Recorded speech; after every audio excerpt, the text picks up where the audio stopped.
TikTok time to rock. Good evening, good morning, good afternoon to everyone who's watching from all over the world. It's your friendly neighborhood philosopher here, D. Wood. And with me now, we've got one of the legends of the UK, the apologist and polemicist, formerly known as Bob the Builder. What do you go by now? Just Bob? Bob of Speaker's Corner is the title I go with. I tried to sound more adult and realistic than cartoonish.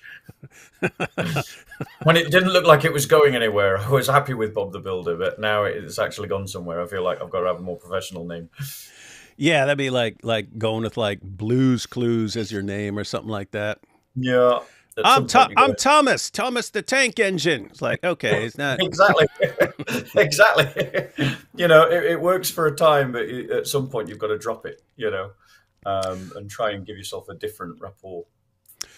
All right, everyone. So this was a couple months ago, wasn't it? Was it a couple months ago? We weren't quick on getting part two together, but yeah, we did part one a couple of months ago on this, and yeah. Yeah, so a couple months ago, me, AP, and Bob went live, and Bob was breaking down what he thinks steps that the church needs to be taking and so on to deal with a lot of the problems that are going on in the UK and elsewhere. Sadly, since AP was there, he kept interrupting, and Bob didn't get to finish everything thanks to AP, but gladly, AP is out of the country right now. So where is he? He's in. He went to Israel. He avoided me again. Nope, took off. Went to Israel. So he's there. Tommy's there. A few other people are there. They're having a get together.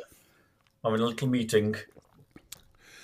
Yep. So yeah, we can finally make some progress and get some things done without constantly being distracted by the Turkish terror, AP. I miss you, AP. And when AP am I coming on your channel? You know, it's been well over 2 years now. I'm just saying, bro. It's been a while since you came on my channel, and we talked about me coming on yours. So I'm just putting it out there. Oh yeah, no, I'll remind him. AP would love to have you. He's just you know, he's a Turk, so he's just constantly only thinking about himself. Well, I tret him a little bit in London to introducing him with all of my friends from Speaker's Corner. So, you know, it was a pleasure to meet him in person. It really was. Hey, look at this. AP in Israel, Tommy Robinson in Israel. Where is Sir Wood? Yeah, AP didn't even bother asking me to go with him because he knew there was no scenario where I was going with him on another trip like this until we go over to Israel. Why? Is he a bad travel companion? Is he a bad travel partner? It may be better. It may be better because he's no longer an atheist, but he would go into like massive depression. I mean, we're over there. We're talking to like family members of hostages and stuff like this, and AP would just get horribly depressed over stuff and would just not get out of bed. And here's the thing. I just thought he was being lazy, right? So I'm like, hey, come on, let's go to the Temple Mount. I want to record this video at the Temple Mount. He's like, just go without me, go without me. I was like, get out of bed, man. He's like, I can't go. Get up. And I'm thinking, I'm getting more and more enraged because I'm like, we got to record. We planned on recording all these videos, and you won't get out of bed. And I don't understand like being like me and you, David. Me and you. We'll go and do some recording in Israel. Hey, I would totally go with you. Let's do it. I would love it. Love it. So here, there you go, people. So here's the Wood and Bob's trip around Israel. Yeah, here's the crazy part. See, if someone is like going into like a clinical depression, you don't get mad at them. That's a problem. If someone's just being lazy, you get really mad at them and stuff. So I'm sitting here thinking he's just being horribly lazy whenever I'm trying to do something. So I'm getting more and more enraged at him. But he's actually just like he's having horrible bouts of depression where he can't even function and stuff. So I was getting more and more ticked off, and I'm like, I'm never going on a trip with you again. Ever. I would now because I'd have to see because he's a Christian. But yeah, it was kind of like, okay, you go do your trip. We'll see how it goes. See if you are able to actually function throughout an entire trip, and Oh, then you bless. can then we can Well, talk. I hope both him and Tommy have a very safe trip. You know, Tommy's become a Christian, right? Yeah, I saw him rocking a cross on his way out, and then who was it? Was it Maher Tusi? Someone said that he like fully converted in prison this last time. That's what I've heard as well. That's what I've heard, and it would seem that he's serious about it. You know, as part of his trip to Israel, he wants to go around the holy sites of Christendom and visit the Temple of the Holy Sepulchre Yeah. and hopefully he enriches himself and broadens himself on that. So You ever been there? no, but I always said to myself that I would want to go on pilgrimage to Israel in 2033, which now actually, is looming. You can see it on the horizon. 2033, it's way over there on the horizon. And I get it. when I I get was it. young, The 2,000 years.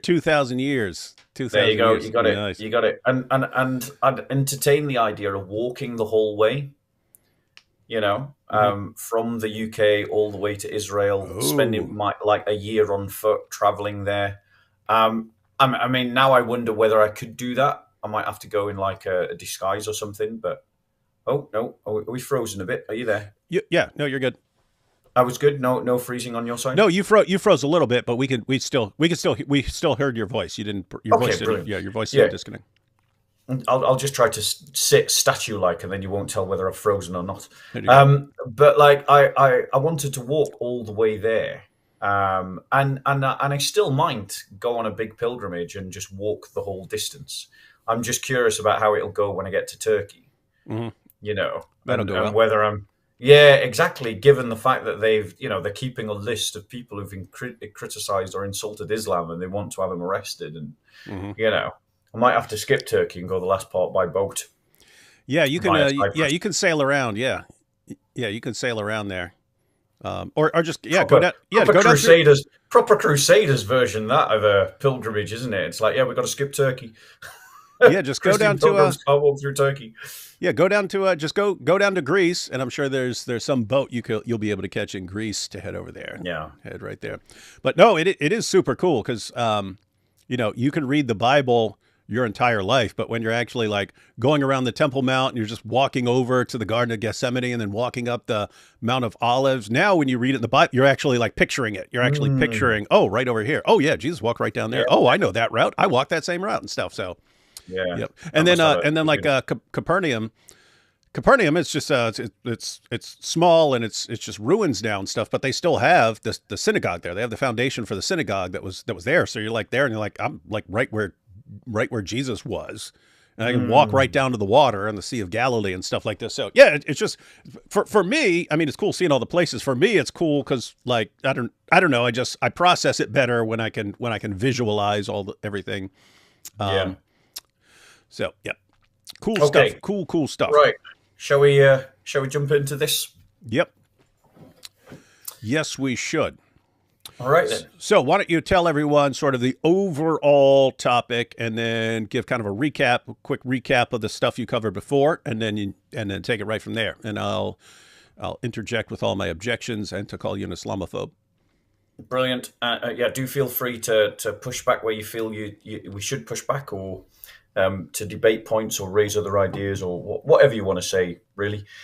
So basically, I'm talking about what shape the church needs to be in to resist and reverse Islamization.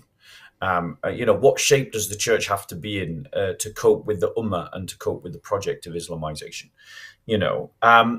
And in part one that you can find on David's channel, you can find it on my channel. I talked about the first thing that we need to do is to reject liberal secular humanism, and that means to restructure the way that we frame ourselves in the world, away from the nation state and to within the church. And that we needed to cultivate a more fully Christian identity as part of that, and what that full Christian identity actually meant for us. And that from developing that Christian identity, an essential part of it would require for churches to work together in ecumenical sort of networks about what they're against, and to develop a Christian politique that's rooted from the Christian identity, that's focused on the persecuted church, that essentially strives towards a new Christendom. And that part of the problem that we face is that we've got a lot of cowardice in the church. And that cowardice in the church needs to be challenged. And one of the ways to challenge that is to recover this love of martyrdom, to recover the cult of martyrdom, as it were. And then also hey, one second on that. 1 second on that. Yeah. Recapturing love of martyrdom, because you're talking about courage, and that's what I've been thinking for a long time. Like, you guys have there's one obstacle. It's just not being scared. I mean, what do? They call you names. They call you Islamophobes, and everyone backs down. Everyone's terrified of being called names and so on, and they'll actually like paralyze the population of an entire country.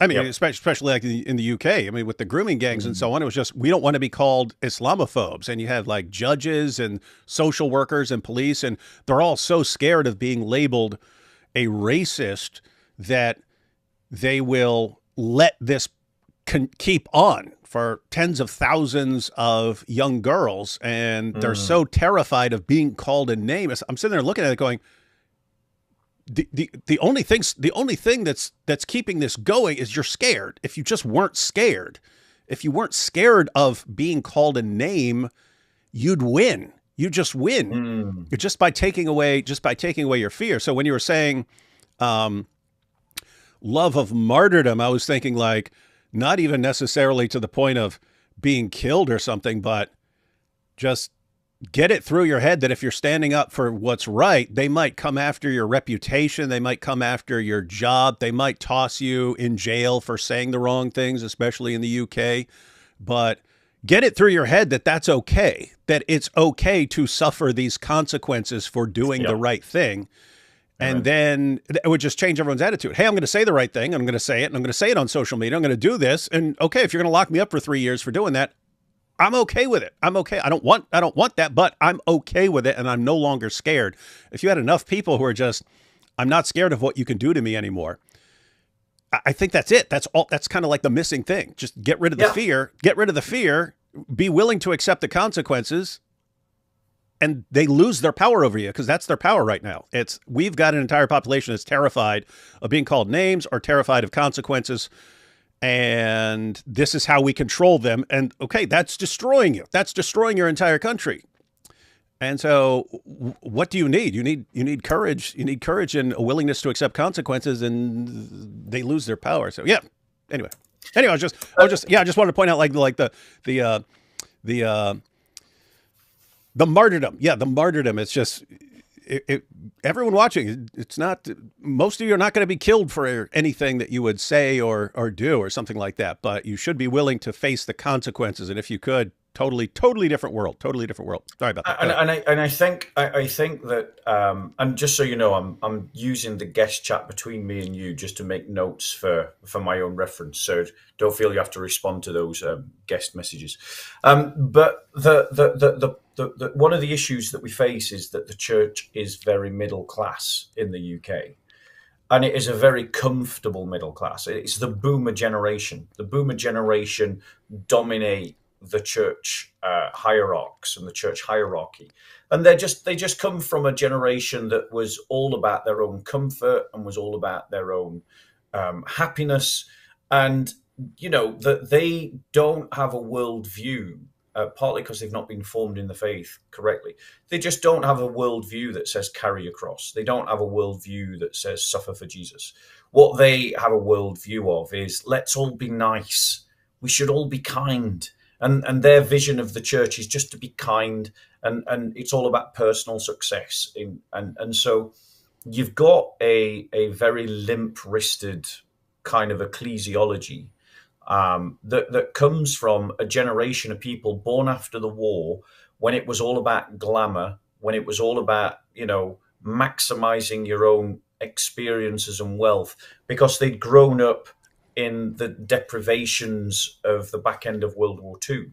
Certainly in the UK, but the boomer generation in America was also just born out at the end of the war, and it was all, that was when the West was at its peak, at the back end of its peak after the war, and so it was very much about comfort, and it wasn't until Vietnam that was sort of challenged in America. But the middle classdom of the church is part of why there's no love of the cross. There's no love of suffering for the kingdom.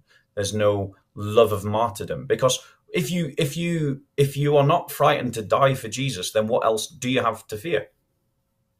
Once you lose that fear, everything else is inconsequential. And that's something that we desperately need. So to press on. One second. Little side note here. Does Bob still have a YouTube channel? I know you do, and I know you appear on various. So, what do you want me to actually put in the description box for anyone who wants to click? Yes. So my channel is Bob of Speaker's Corner. Okay. It is not SoCo Films. It is not Revelations 22. I'm not funded through these channels. I'm not supported through these channels. I'm only supported. My only channel is Bob of Speaker's Corner. All right, so I'm going to add Bob's main channel to the description for anyone who wants to click. All right, continue, sir. Yeah. So I've just noticed that my plug's not on, so let me just go and switch my plug on. Bear with us 1 second.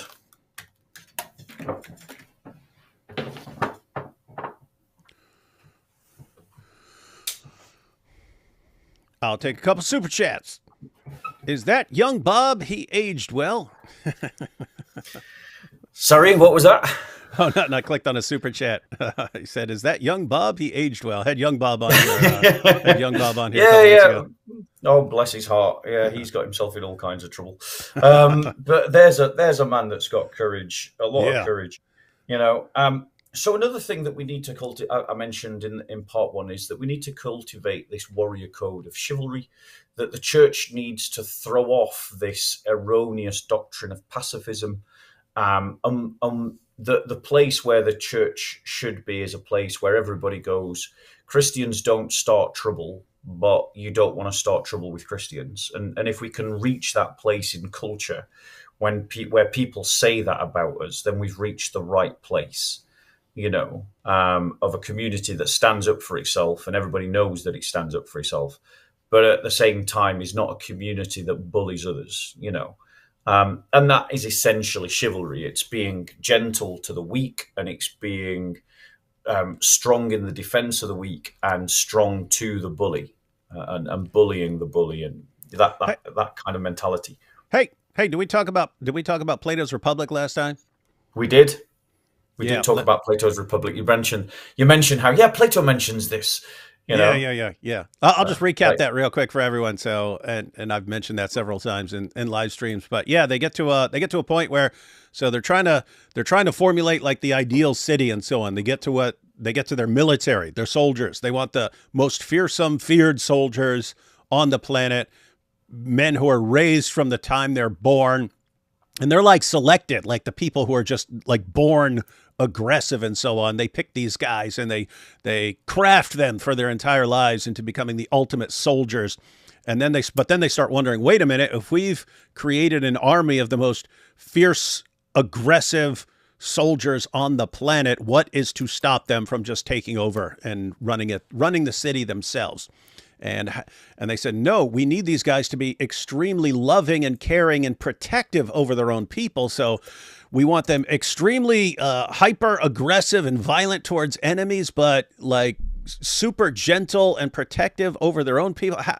Can these two natures go together? And they're ready to derail the entire discussion and just give up. And then it gets mentioned, wait a minute, those natures can go together. And we see it in the dog. You see it in dogs. You can have a dog that will, you can have a dog that will go right for the face of any intruder, but yet you can trust the dog with your baby. So they realize that it's possible, and they decide to raise raise up their fighters like that. Yeah, and that's what we need. We need to take these very gentle men that we have in the church and turn them into the kind of men that can stick up for themselves, and stick up for their community.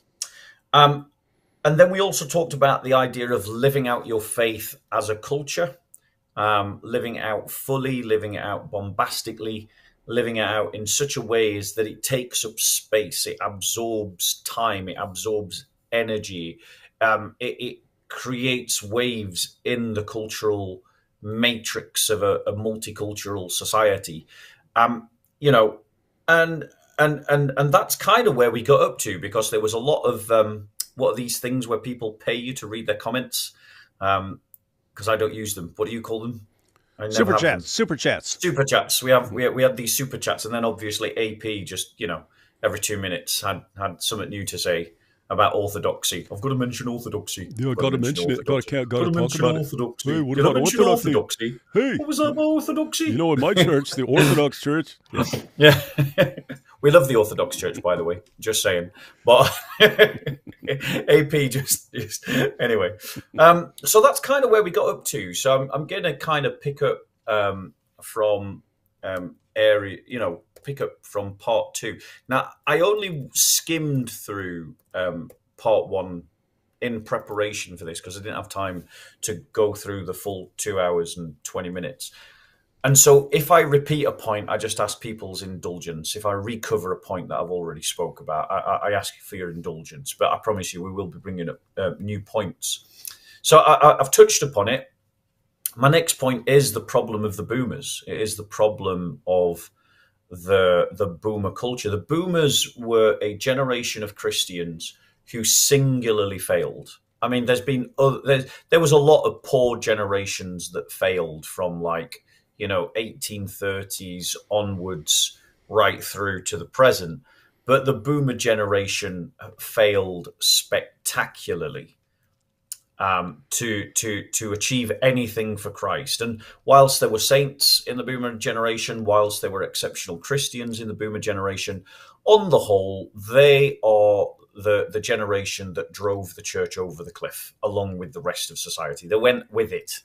They just went along with society, and their culture in which they were raised was marked by glamour, was marked by a desire for comfort, and you see this after wars, after World War One, you had a rising glamour and distraction. You see it again after World War Two, and obviously this was a generation that in terms of the church, because obviously there were hard people, running and defending the nation state and fighting the Cold War. But in terms of the church, it was a generation that just didn't seem to have any sense of vision, had fully accepted, incorporated this idea that all the church should be is a charity.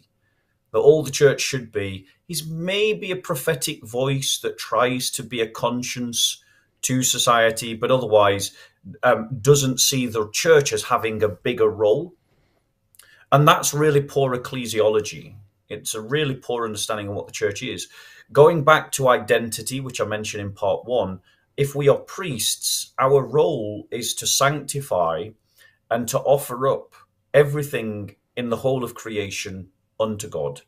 So to take dominion over everything and to offer everything up to God through our role as priests by the discipling of the nations.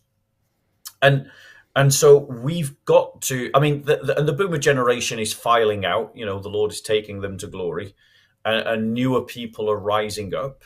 But the result is that for the moment, we're a bit clogged up with boomers and their very narrow, very poor understanding of ecclesiology.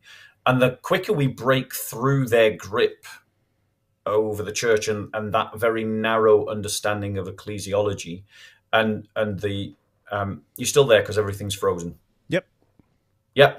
The quicker we break out to have a spirituality that's more robust The best. Uh-oh. Huh. All right. Bob will call right back. Bob will call right back. We're wondering, we're actually wondering, because I've talked about it with AP, that years ago, you'd have like glitching and stuff during live streams. But now, even though we have way better equipment and way faster internet and everything else, it's way more issues. Like almost every time now when AP and I sign on for a live stream, one of us is like 5 to 7 seconds delayed behind the other and stuff. Anyway, turns out one of the possible causes is apparently being monitored, right? Like intelligence agencies spying on you for various things. And so we're wondering if that's an issue. Like they're eavesdropping on everything. Although you'd wonder why would they actually want to monitor what we're doing when they could just watch it. Anyway, let me check on Bob. He didn't sign right back in. He might. I already told him he was fine, so he might not know that he is gone. Hope they didn't storm his place. Let's see. Where is Bob?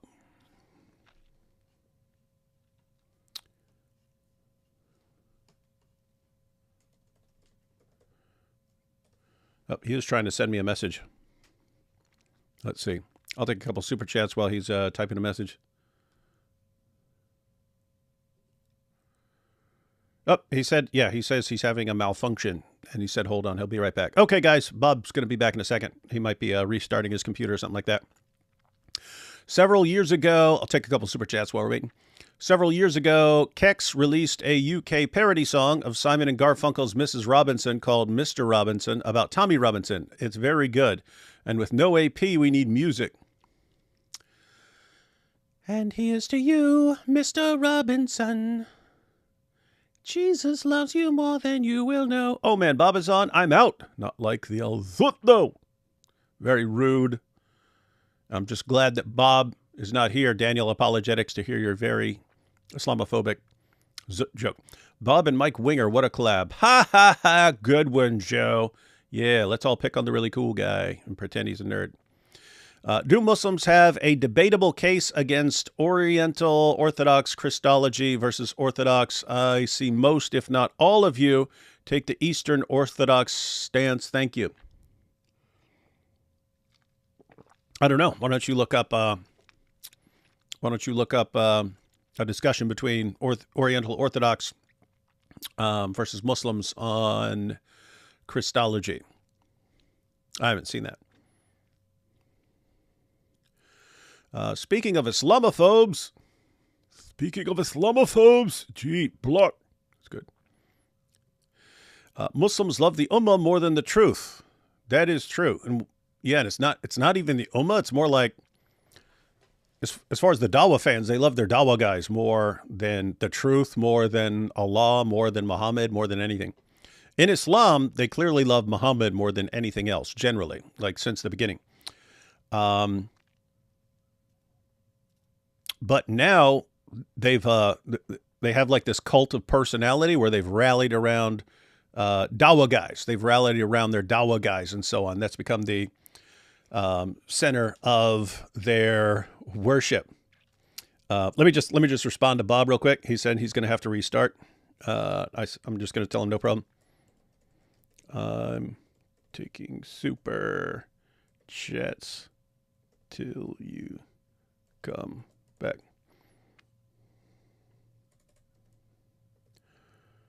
All right, there we go. So he knows he's good. Antoine says, if Christians weren't so weak and scary and believing in liberal false Christianity, in most cases you are the majority anyway, but you're too scared to stand up so you can actually see the numbers. Yeah, it's weird. I understand if everything's going well in your country, it's best to try and get along, and being nice is usually good. if people are like destroying your country and stuff, and you're just worried about you're so worried about being portrayed as not nice that you will let any atrocity take place and you won't stop it because you've got some serious issues. It's become like, I mean, I'm trying to think like, I mean, it's like a mental disease or something like that. It's something really, really weird that you had all these generations. I mean, think about, Bob was talking about, the war, World War II. I mean, you had guys like storming the beach at Normandy, just getting like completely gunned down, and they did it because they had to do it. And now you'll have guys, police officers, standing by doing nothing as tens of thousands of girls are horribly abused in their midst. But we can't be called names. It's really bad. Again, guys, Bob is right. Drop the fear. You win.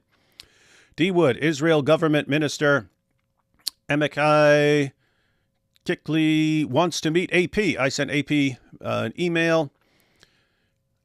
AP doesn't see my tweets to him.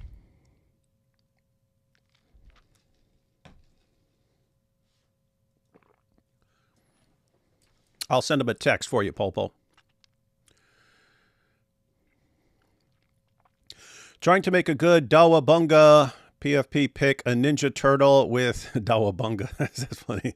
A Ninja Turtle with 2 right hands, 1 leg. If anyone. Oh, wait. You're talking about you got the idea. You're like me. You come up with the idea, but you don't know how to make the stuff.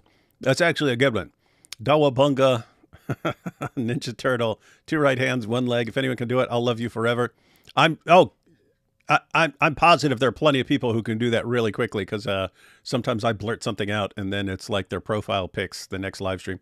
Or even later in that same live stream, even 10 minutes later. Like when we started calling Orthodox lips, Orthodox Muslim Orthodox lips and stuff, like it was instant. It was instant. We started getting the pictures. Mossab visited mosque in the tomb of patriarchs. Oh, you mean now? Is Mossab over there too?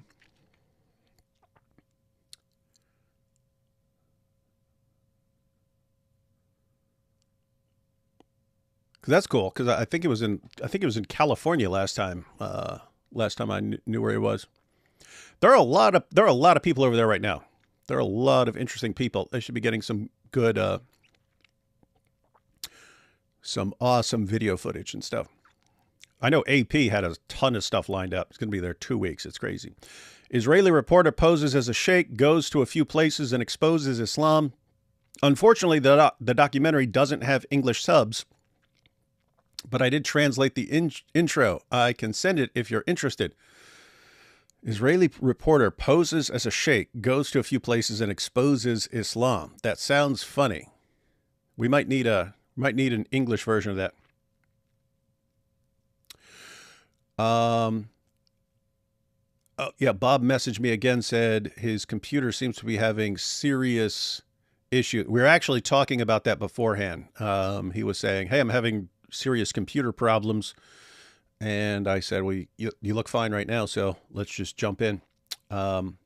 Anyway, we'll give him time. He says he's working on it. Let's see. Allah's punishment got Bob. Yeah, they got Bob. It is funny because we were talking right beforehand about possible causes, and it's like, okay, if intelligence agencies actually like hack into your stuff to monitor what you're doing, that can lead to all sorts of problems. So, I mean, computer problems can just be computer problems. And here in the U.S., our government agencies tend to be mostly on the correct side. In other words, they're trying to deal with terrorist threats and things like that. And I said this because several years ago, like the FBI showed up at my door to tell me that there were credible death threats online against me. So it was more than just the random guys running their mouths about it, what they're going to do to me, like in the comment section or something like that. It was actually in chat rooms planning to brutally murder me or something like that. So the FBI shows up at my door, tells me there are credible death threats online. and that they have to inform me of them and give me their information in case I hear anything myself. Then I can contact them directly. And the FBI office was like a couple miles away from my house, so they're saying, "Hey, I just contact them directly," and so on. And I was like, this was right after Muhammad Hijab was threatening everyone's wives, and I took a bite out of the Quran, and then I started Quranagami. And so I'm talking to the FBI. They're like, and sir, they're credible death threats. And I was like, hey, they started it, man, because they were being a real jerk, and they're going after people's wives. So in response to that, and he goes, let me stop you right there, sir. We are not here to judge you based on what you do with your constitutionally protected freedom of speech. We're here to inform you that there are credible death threats against you. And so anyway, I love that. I love that.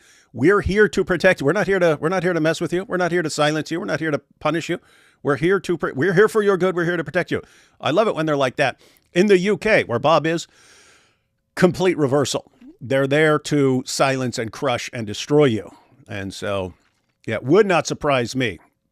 And you remember, I mean, Tommy was just going to trial just because he gets back from a place. I say, give us your password to your phone. He's like, no. And they charge him with terrorism. They charge him with terrorism for not giving his password to his phone. What do they want with his phone? They want to go through his phone and find everything and every message he sent to everyone else and everything everyone else said to him and stuff. He's like, no. I mean, yeah, I'm like that too. You could lock me up for 5 years. I would not give you my password to my phone just for the principle. There's nothing written. I mean, I can't think of anything that's really on there or something like that. But I mean, think about that. If you're asking a man for his phone, like, what are you gonna be looking at, like his text messages back and forth to like his wife and stuff like that? That's some creepy stuff. That's all. You are asking for some seriously private information here. And in the UK, they'll just demand that. We want to go through your phone, look up everything you've ever said. So what are the odds if these guys are actually like hacking into people's computers and stuff to monitor what they're doing for people like Bob and all these guys? Pretty creepy stuff. Anyway, that's a possible cause of the technical issues whenever this stuff happens. Allah's punishment got Bob. Yes, they got him. They got Bob. Bob the Builder, can he fix it? Dial-up tones. It's the Jinn. David, what was your escape plan after attempting to unalive your dad? Why did you get busted? There wasn't, what do you mean like escape plan? Like I was going to disappear or something like that? Yeah. I attacked my dad in Virginia. This was early Thanksgiving morning. And then I drove to West Virginia, where most of the rest of my family was meeting for Thanksgiving. And I was just going to go there and have Thanksgiving dinner with my family. My dad survived. My dad survived the attack. And so that's what happened.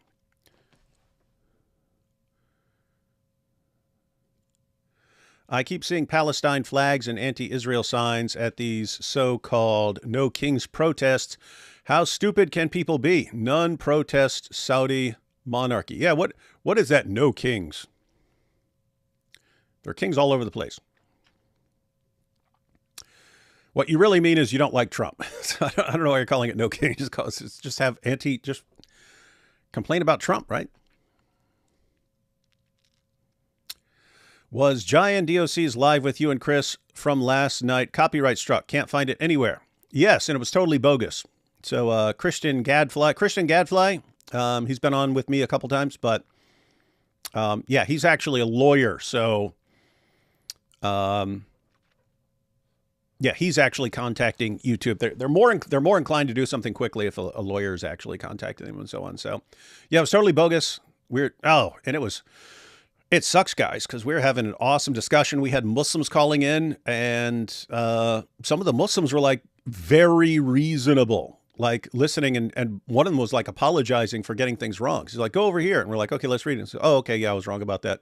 So that's actually cool. Like, and I had to tell them, like, there's no shame in we're all wrong. Every last one of us has been wrong tons of times. And some people can't acknowledge it when they're wrong. And you keep acknowledging it when you're wrong. And we respect that. And so we're having an awesome discussion.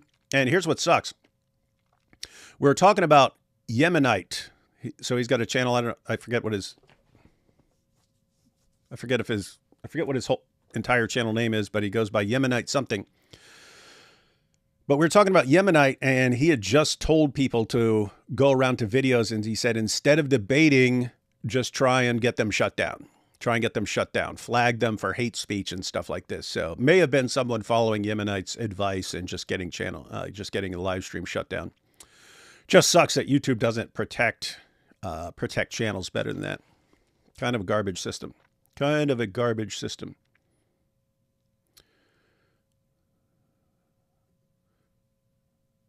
You and Bob have helped me learn a lot about Islam and strengthen my faith in Jesus. Awesome. That's cool stuff. All right, guys. So Bob is apparently rebooting everything. We'll wait a few more if we need to postpone this until he's able to figure out everything. Then we'll do that. All right, guys. What do you want to talk about? I'm over here in the chat. Let's see.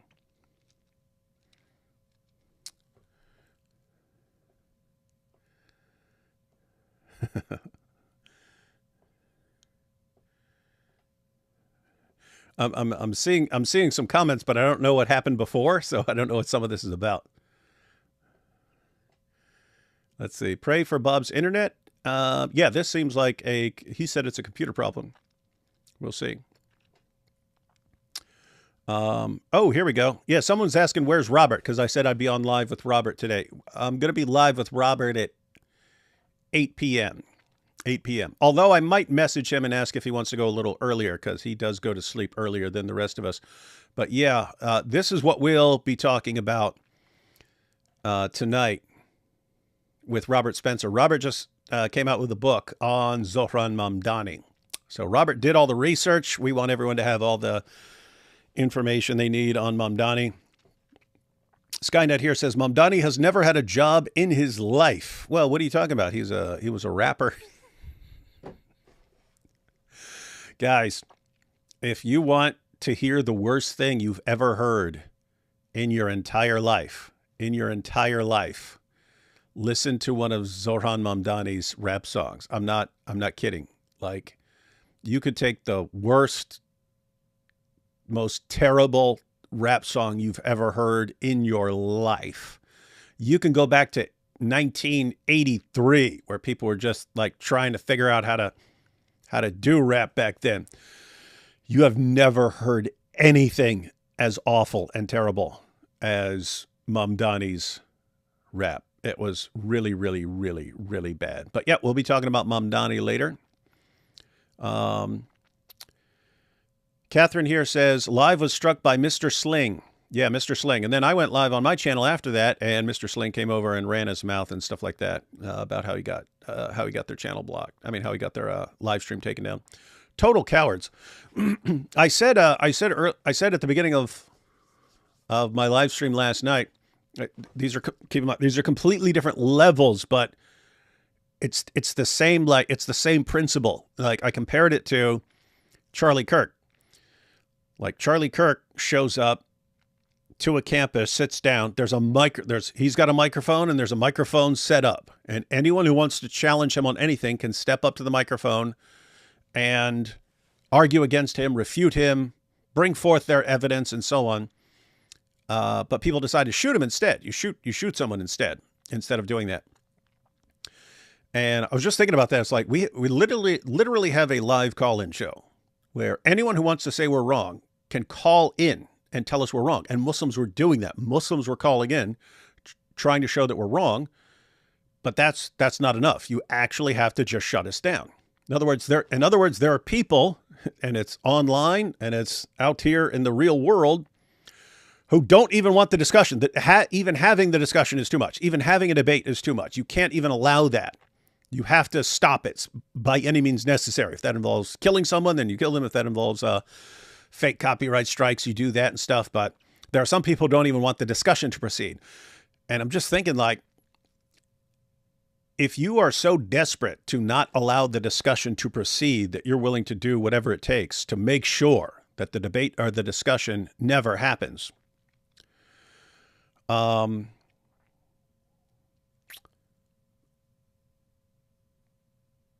How confident are you in your position? How confident are you that you have the truth on your side if you do not think that you can possibly win an actual debate or discussion?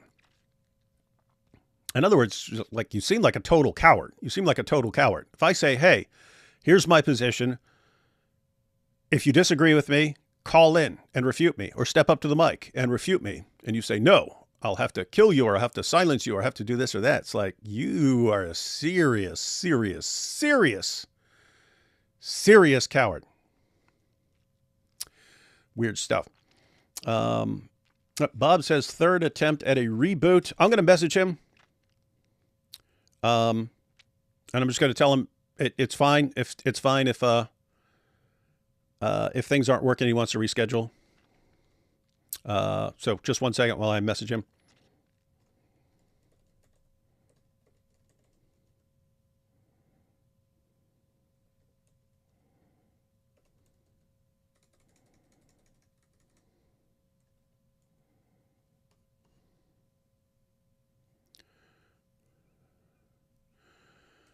We can.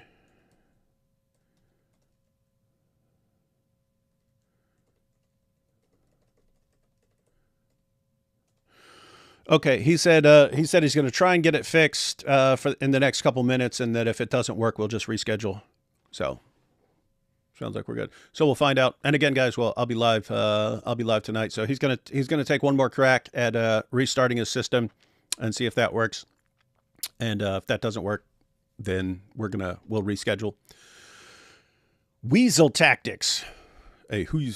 Oh, Yemenite Front. Is that it? Is that his channel? Yemenite Front? Oh, gosh. Yeah, I'm thinking about actually going to YouTube. Here's the thing. I don't like complaining about it. I really don't. I've only contacted, I mean, apart from myself, I will contact like YouTube and X or something like this if they've taken something down and,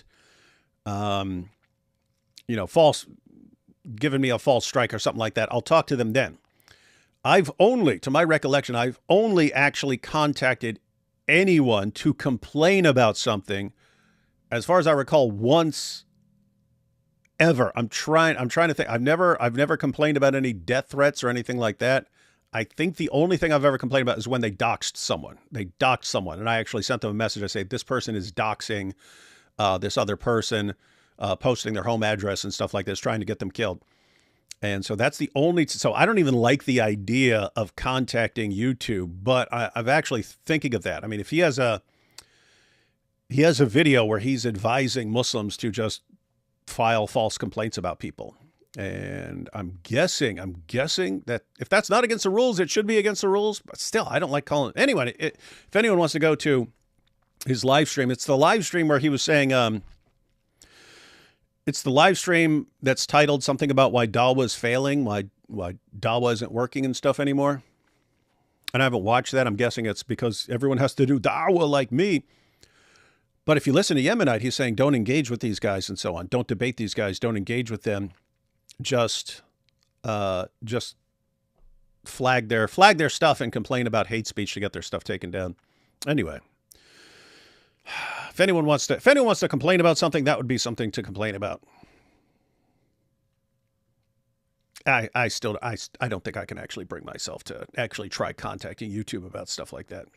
I still operate under prison rules where it's kind of like snitching. It's kind of like running to the authorities. Hey, guess what this guy's doing? So yeah, prison affects you for life, ladies and gentlemen. Prison has rules against snitching and stuff like that. But for those of you who haven't been to prison, if you wanted to like complain about, go find that clip. And if there's a way, again, I don't know if it's against the rules, but I mean, it seems like it should, right? Because you're saying, hey, everyone go out and just file false flag videos to try and get them taken down. That's some slimy, cowardly stuff. I mean, it's pathetic. Let's see. All right, take a couple more super chats while we wait. Okay, when will your book come out approximately? That depends. I mean, at first I just crushed it and had between a half and 2/3, and then I haven't touched it in weeks now.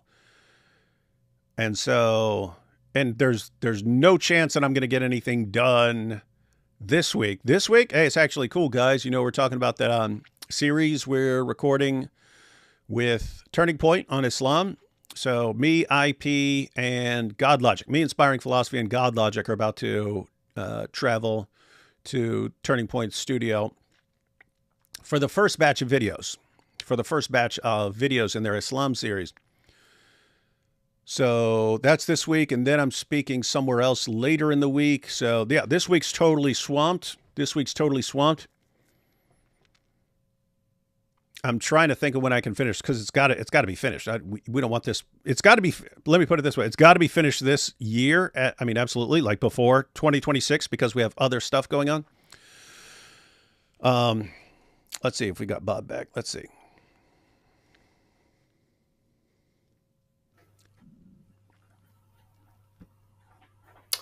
Hello. Hey, how you doing? I want to apologize to everybody for that. I'm Nope. very sorry. I don't know what the life expectancy is of computers. My computer's 6 years old, and it seems to be getting temperamental in middle-aged. I guess, say the average lifespan of a computer is 10 years, then it's in middle age. It just seems to be either that or it's all the spyware that the British state has put on it. It's just killing it. I was talking about that. While you were gone. That here in the U.S., they may be watching various things, but they overall lean towards good intentions, and that I was in the UK, they're massively on the side of bad intention. And bad intentions. I was talking about them like telling Tommy to hand over his password for his phone so they can read all his messages to everyone, to his family, his wife, everything. And he's just like, no. And then, okay, we're going to charge you with terrorism. Like, these are people who are on a really, really bad, evil side of things.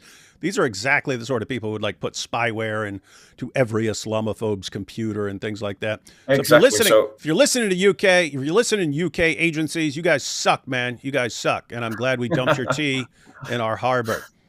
Don't bring the tea into it, bro. Don't bring the tea into it. It's a very sensitive topic. The loss of tea. Right. So are we good? Hey. Yeah, we are. I'll just point out two things. One, if you have another breakdown or something like that, and you're having a problem, we can just reschedule for a different time. That's no problem. Yeah. And if you have an old computer, you got a lot of fans out there. Do it the D Wood way. Tell people what you need. Hey, I want this computer. I need this computer so I can continue doing shows and stuff. Here's what it costs, and everyone can chip in who wants to see you. Yep, I think paying for a new computer is probably on the cards, to be fair. Right, shall I pick up straight from where I left off? Yep. So the problem with the sort of middle classdom of the church is it doesn't have the culture of sacrifice. It doesn't want to make a sacrifice. It wants a comfortable life. And because it wants a comfortable life, it's not willing to do the things that are necessary to do to resist Islamization. And that comes from the boomer generation. They are integrated, they are well-adapted citizens, they have benefited from society. They think society is working, and they don't think that there is any problem to be tackled or to be challenged. Do you guys have prosperity theology over there? We do, but not in any big way. It's here, but it's not huge. Yeah, I was wondering about that because so I became a Christian in jail, and then I started in prison. I started just there are all these ministries that send out free Bible studies and stuff. So I was just signing up for every free Bible study I could. But keep in mind, I didn't know anything about Christianity. So I was almost a blank slate. So I have zero discernment and so on. And so I just start doing all these different Bible studies from all these different groups. And it was the same thing every time. It would be I'd be reading something and I'd be like, I read that verse. That's not what that meant. And so I was reading the prosperity, some of the prosperity stuff. It was Kenneth Copeland Ministries was sending stuff. And I was reading the book they sent me, and it was talking about the parable of the sower.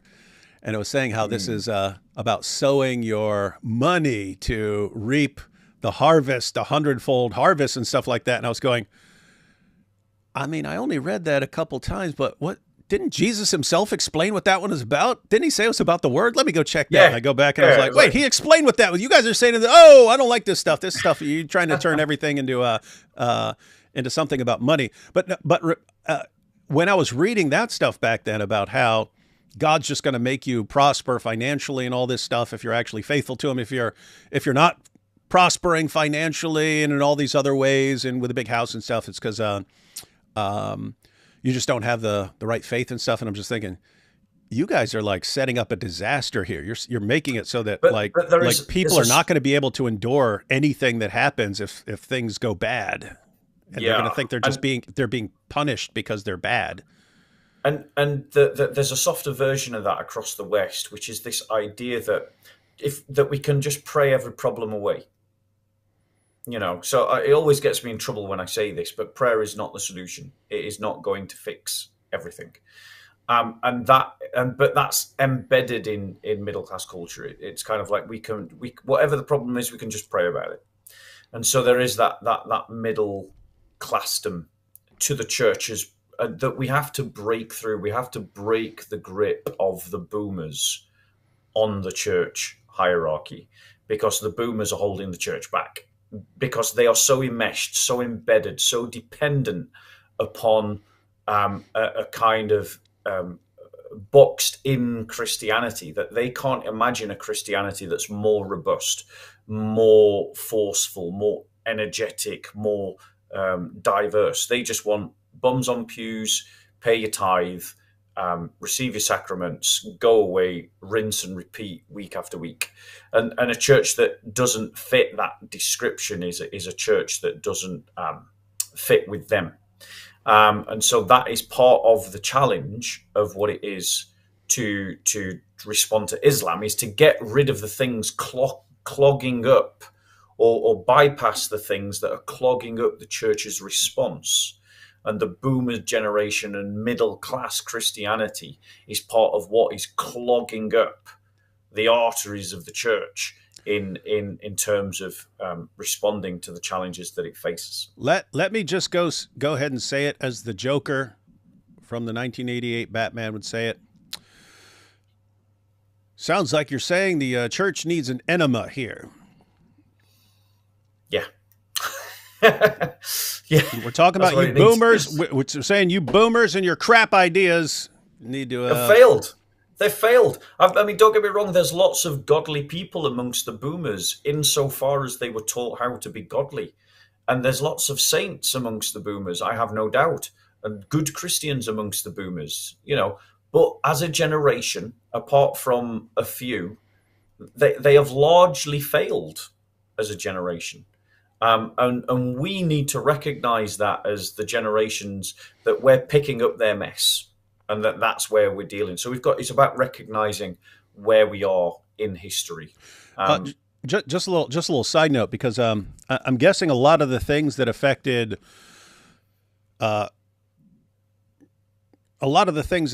Christians actually played a role among non-Christians, or getting people to even leave Christianity, because I did a live stream either earlier this year or at the end of the last year with someone in the UK who did a poll, and you could have asked anyone.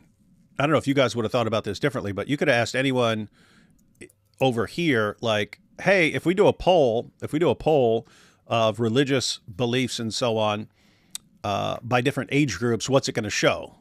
And like any one of us would have said, oh, the oldest generation, they would be like the most Christian. And then as you get younger, they would become progressively more atheistic. We would have all said that. And yet the study showed the exact reverse. It was the oldest generation. It was the oldest two generations, the 45 to 54s, the 55 to 64s, and so on, that were the most atheistic. And the youngest generation, the 18 to 24, they were the least atheistic and the most open to hearing someone share what they believe about their religion and so on. And so I'm guessing if that's connected, if that whole boomer thing was just a big disaster all around. Yeah, and we did talk about this in part one. So that's why I'm not going to get back into that conversation, because we did Right. have a good chew on that piece of Right. cud Mhm. in part one. So if it's okay, I'll move on to the next All right. point, which is that as Christians we need to organize ourselves economically. The thing is, the Christian church, if you weigh it up as an economic unit, we are in possession of billions of pounds, billions of dollars. We are a huge demographic with a lot of economic clout, but we've never weaponized our economic clout. And that's something that we need to do. The most powerful weapon that any Christian has, and this is going to upset all the boomers who will want to say the most powerful weapon is prayer. But the most powerful weapon that any Christian has, apart from a gun, is their pound or their dollar, and what they do with that pound or dollar. And we need to create a Christian economy that is going to free our community. Because if you are employed by Christians and you work for committed Christians, you're not going to lose your job for posting the wrong thing on social media or for going out and standing up for what's right. Because then when they come after you through your employer will go, yeah, I agree. And also, furthermore, if Christians use their economy, they can begin to influence the high street. So let me give you a couple of examples.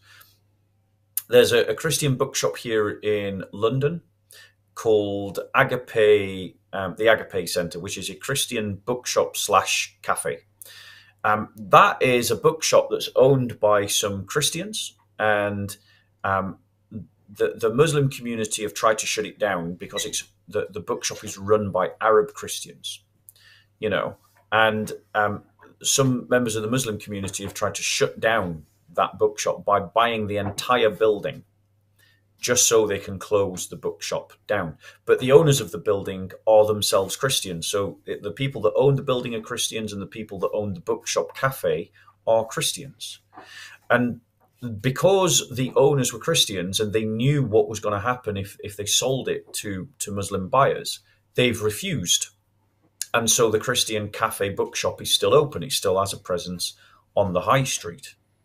Now, that's a very small example of what I'm talking about. Another example would be that there's a Muslim multimillionaire who in London has just bought a piece of prime real estate, slap bang right in the middle of London, called the Trocadero. And it's going to get turned into a mega mosque. And that is in Leicester Square, next to Soho. It is right in the very heart of London. You're going to have a mosque, an Islamic missionary centre. That's because this Muslim millionaire is using his money to advance the cause of Islam. Christians need to use their money more wisely than just obsessing about stones and mortar of the church. You know, I'll give you another example. In my home city, there was a church that was being sold. And there was a debate within the church about what to do with it. And I was suggesting that we turn it into a missionary training centre, you know, equipped with accommodation, gymnasium, teaching classes, a cafe, and the gym and the cafe would pay for it. And then there'd be these missionaries coming from all around the world. They'd be trained up, and then they'd be going into the city doing evangelism and bringing people into the church on a year in, year out basis, and then taking what they learned around the world back to wherever they'd come from around the world. And there was another group within the church that just wanted to turn it into another chapel, into another church. Obviously, this is within the Catholic tradition. That's, you know, where I'm seated in the Anglo-Catholic tradition. And so they wanted to turn it just into another chapel, despite the fact there was already chapels around. And so they've turned it into another chapel, but it's just, you know, it's not really doing anything. It's just another church amongst many churches.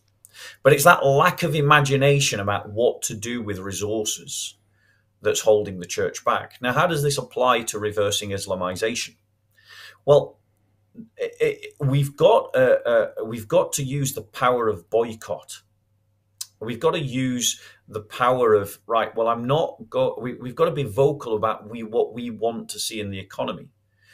If you buy halal meat, you're buying from an industry that funds dawah, because halal meat funds zakat, zakat funds dawah, dawah funds the building of mosques, dawah funds Muhammad Hijab, Ali Dawah. Like they're funded through zakat donations. Oh, and So everyone, I can verify that no longer allowed in the UK now. But when I was in the UK, I can verify when we're all trying to decide where to eat. Bob is the one's like, I'm not eating there, not eating there. It's halal. So yeah, it's true. not funding them, not funding them. Yeah, exactly.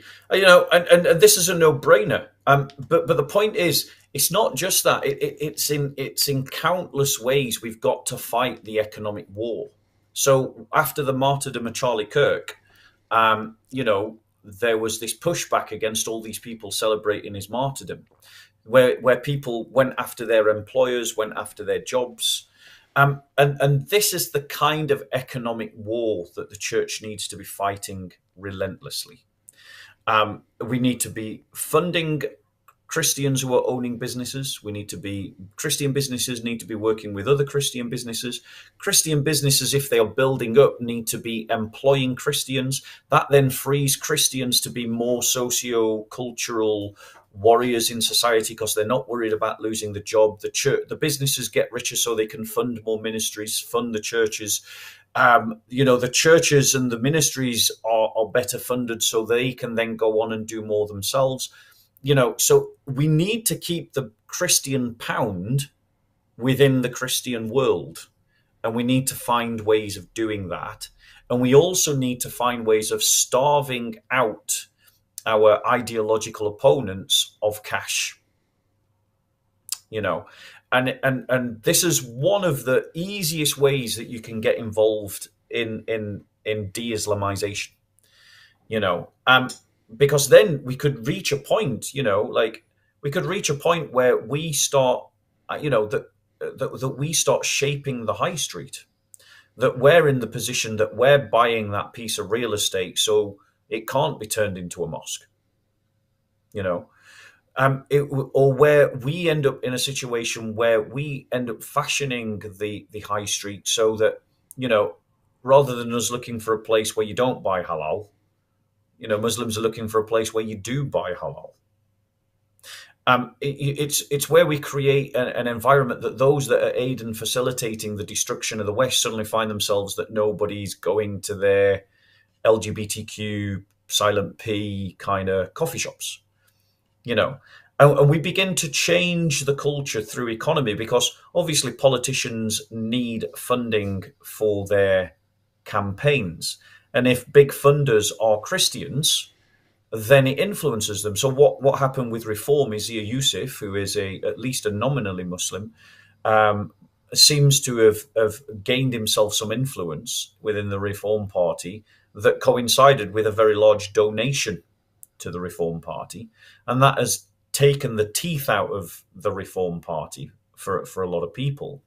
But the point is, he's just playing the game of economics.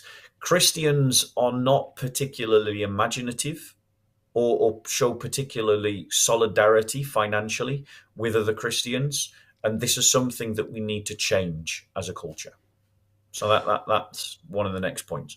And so I guess the principle here would be in the US, got a Christian majority. In the UK, not so much as far as I can recall correctly, but you still have tons and tons of Christians. And if even a bunch, it wouldn't even need to be all Christians, but if even a sizable portion of Christians were on the same page, they would have massively more influence and impact on society and the culture just with economics.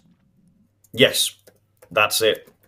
And I mean, for what it's worth, I've launched an app called Christian Economy, the idea of which is to network Christians, Christians who want to work for Christians, and Christians who want to trade with Christians, and people that want to buy from Christian businesses, and that's the idea of it, But it's that kind of organization, and within that app, you can even say which companies we're going to boycott. And you've seen the power in America of the power of boycott. What was the beer that went woke and then nearly went broke? Which Bud one? Light, was it? Bud Light, I think it Oh yeah, was. yeah, yeah, yeah, yeah, yeah. That's the thing though. Even though um, companies do that all the time, um, Christians seem to be. They don't have a lot of staying power. You know what I mean? They'll freak out over Mm. something very, very briefly, and then a Yeah. month later, not care about it anymore. So everyone knows basically, okay, everyone's mad at my company right now. Stock prices are dropping, but it'll all come back around. Yes. That's absolutely true. And that again I think goes back to boomer comfort. Boomer comfort, middle class kind of Christianity. It's kind of like, that lack of staying power. Um, so I'll move on.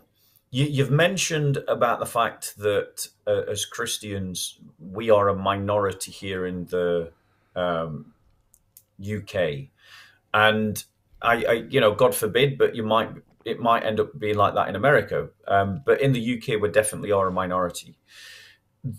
The one move that we can make that will help us with all of our challenges, not just the challenge of Islamization, but all of our challenges that we face as Christians, is to consolidate geographically, is to consolidate into spaces, geographical spaces, where we then become the majority population. Because when we become the majority population, if we then apply that to culture, the culture starts to look Christian. If we apply that to economics, the economy starts to look Christian. Every business will close down on a Sunday because Christians refuse to go in on a Sunday. So there's no point being opening up your whatever. If our children are filling up the schools and our parents are filling up the educational boards, then we have an influence over how and what our children get taught. If we're the biggest electorate, then it's from within our own community that we end up electing local councillors, local MPs, or whatever the equivalents are in America and Canada. If we are the majority population, the police recruit from us. And so you're combining this with everything we talked about in part one of this two-parter. And the Benedict community will then magnify the impact of the Christian community, as well as giving it sustainability. Now, sustainability because it also just makes it easier for Christians to marry and find one another to marry, which is something I'm going to come on to as one of my points. And you see the Benedict community working in the UK. You go to Tower Hamlets, which is a majority Muslim area of London, and Islam clearly dominates everything about the socio-economic and political life of Tower Hamlets.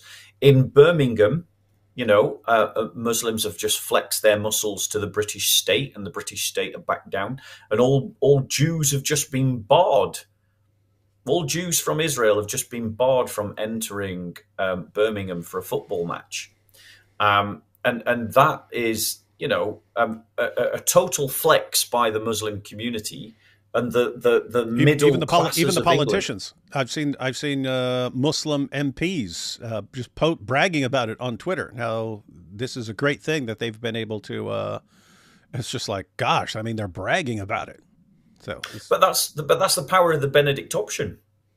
Muslims make up the majority in Birmingham. They make up the majority in Tower Hamlets.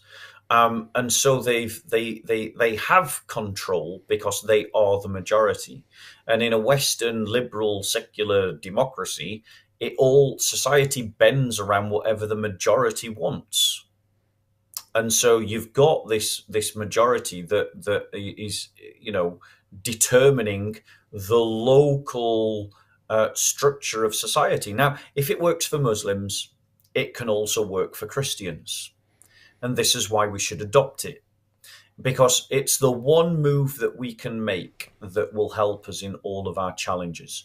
Now, the thing is, any organization, any business, any army that ends up being spread too thin will naturally consolidate. The church has to do that as well. It needs to consolidate.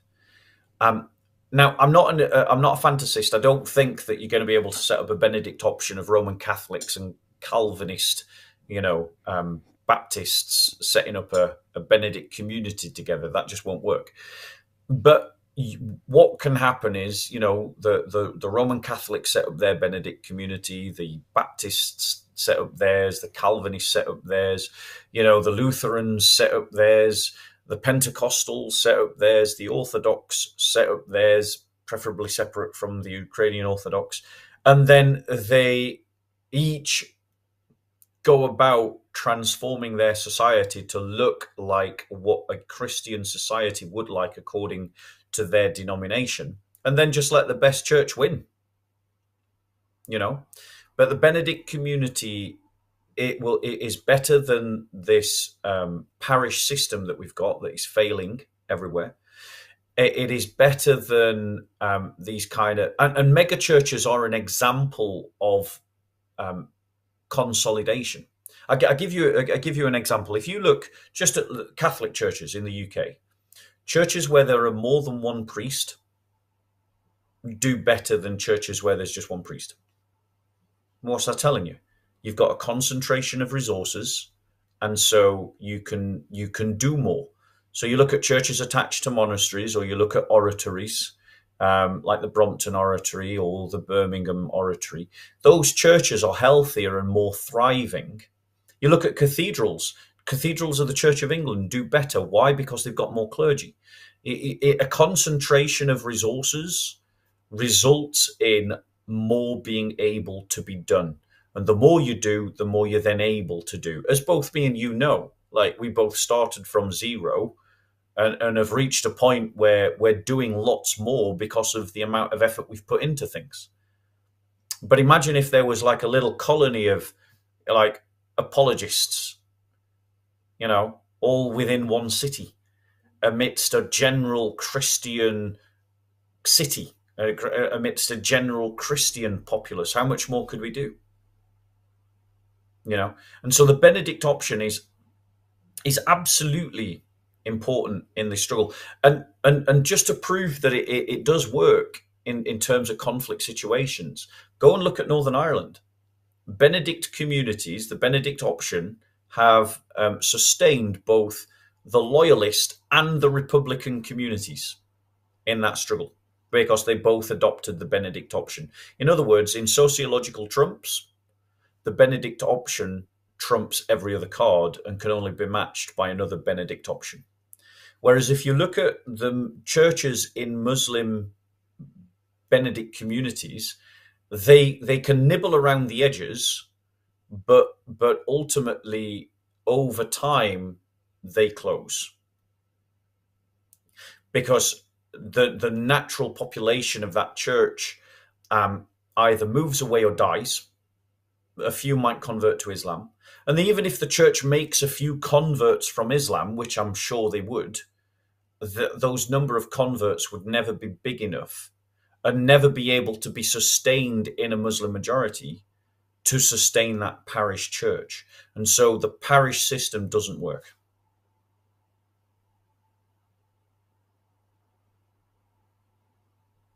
I've lost you. Nope, can't hear you. That was on me. I muted myself. Oh, good. It's not my computer. Not your computer. Not your computer. Not my computer this time. Go on. Oh, so as far as the Benedict option, you're getting that from? Is that from Rod Dreher's book?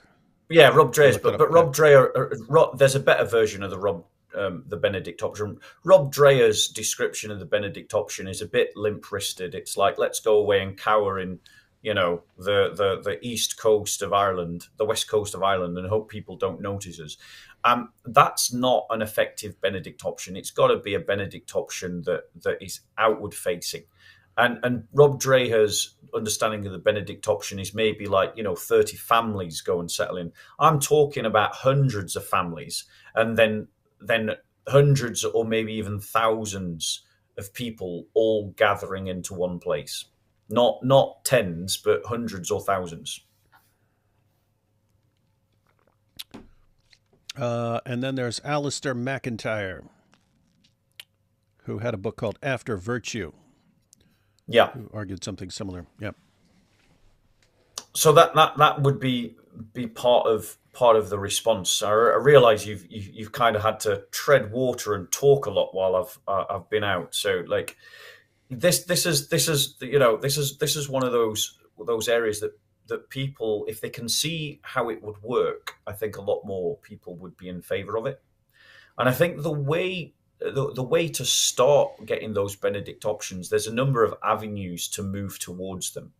Firstly, is everybody cluster around the monasteries and the convents, cluster around where there's already a spiritual community, and go and cluster around that.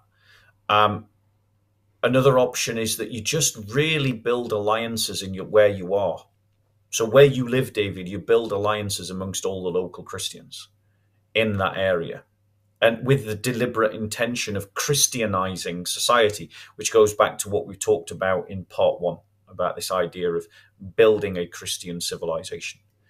So that's another way you could do it. Or the third option, which is probably the toughest, is you've got to convince enough people to pull together enough resources that you go in and you move into a place. Maybe target one of the poorest areas in your country where real estate is going to be cheap. Everybody moves there, you take over, and then you build it up into something beautiful. So there are three ways, I think, that you could start to form Benedict options. Monasteries already have the land and the resources. They just need to have the vision to be the heart of Benedict communities, Benedict-style communities. You don't have it's not exactly what you're talking about, but you have sort of similar.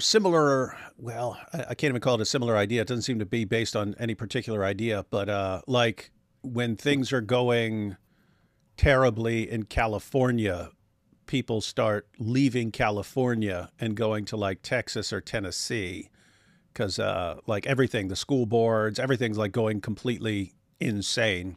And people are just like, I don't want to raise my family out here. I'm going to go to some place where it's actually going to be better for my family to not be raised in this complete insanity and stuff. And so you get this, there's kind of exodus. There's an exodus from various parts of the country to go to other parts of the country right now. Yeah. And but if Christians are a bit more deliberate about that, rather than making the choice because we don't like the Democrats, but rather because we want to build a Christian colony. In for instance, just again to prove that this Benedict option works, look at Dearborn, Michigan. You had that experience of going to Dearborn, Michigan. Excuse me, I'm going to try and get the attention of my beautiful wife, who's off camera. Could you reheat that or make a fresh one? Thank you. I have a wife now, so Nice. so. If you look at what happened when you went to Dearborn, Michigan, they didn't want you handing out pamphlets, so they outlawed all pamphlets. But then the police officers only imposed that on non-Muslims. Mm-hmm. That's an example of the Benedict option and how it works. And now look at what's going on in Dearborn, Michigan. Mm-hmm. You've got is it a councillor, a local councillor, turning around and saying, "Someone, you don't belong in this town." That was the mayor. That was the mayor turning around to some non-Muslim and saying, "You don't belong in this town."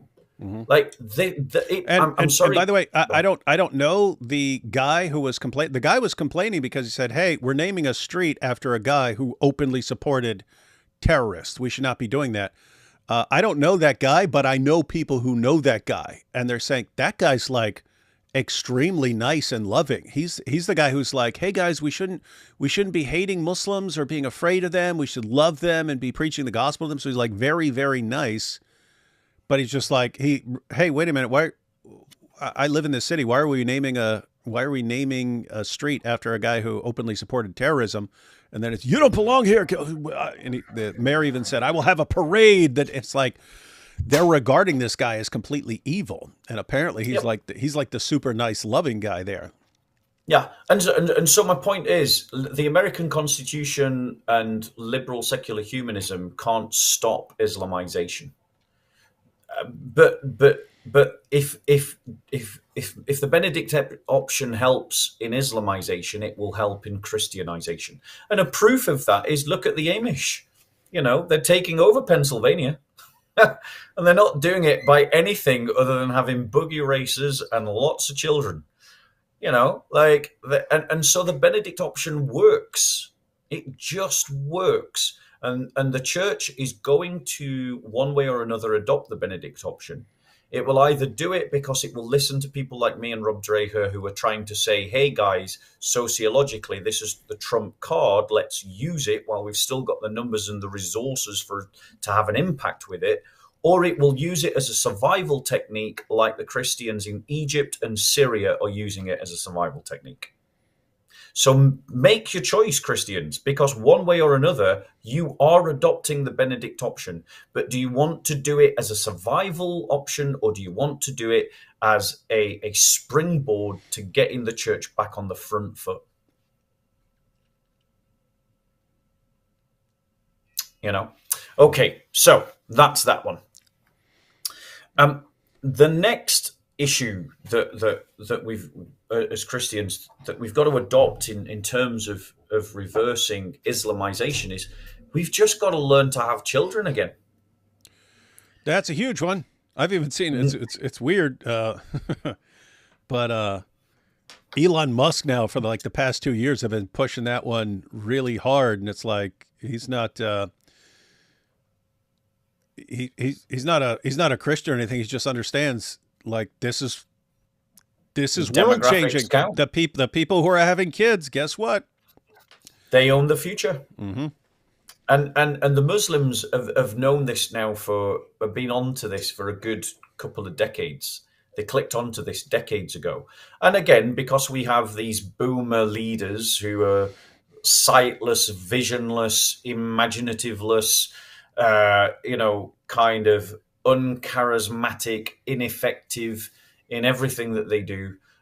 They have allowed the demographic collapse of the church, and they haven't even begun to try to deal with it.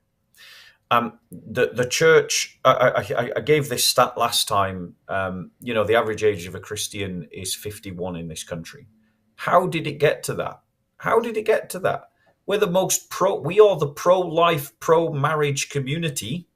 We're the pro-family community. We're the pro-life community, and yet we aren't having marriages and we aren't having children. Something has gone desperately, desperately wrong in the church. And there is no future for the church if it doesn't have children. I'm sorry to all of you guys out there, brothers and sisters out there, who think that we can just change everything by preaching the gospel on the street corner. You're wrong. Most people of faith receive their faith from within a family. And we need to create families, and we need to raise families as Christians. And that means that we have to tackle this plague of singleness and childlessness within the church. Because we have no stake in the future if we don't have children. And I think maybe Christians would fight a bit harder if they had a stake in the future. And it's it's to the point.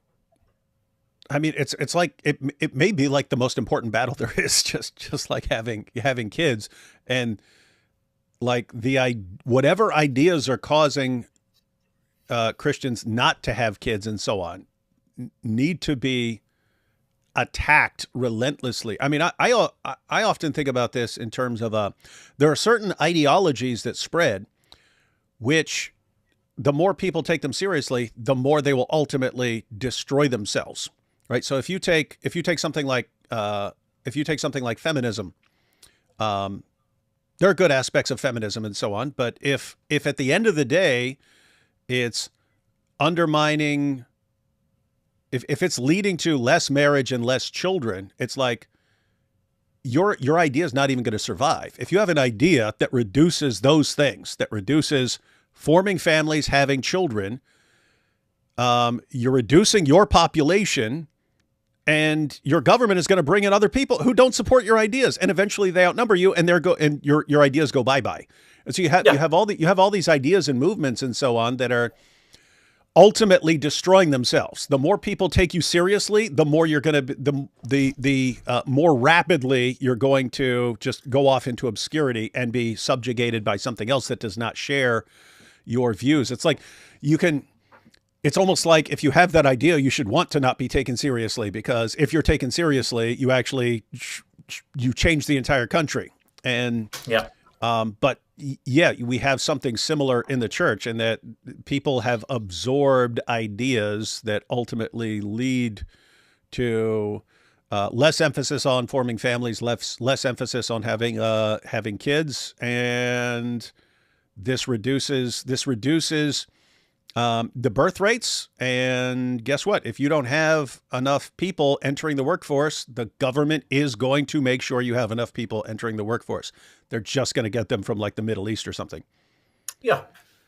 And so this is one of the biggest challenges for the church, and it is directly relevant to our future in terms of Islamization.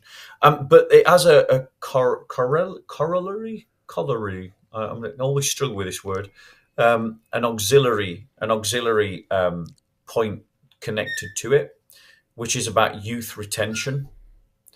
And so, what I mean by youth retention is the fact that lots of churches lose their youth from about teenage years onwards, from 13 onwards.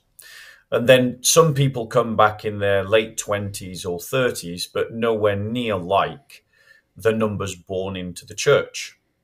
And we've got to ask the question, why?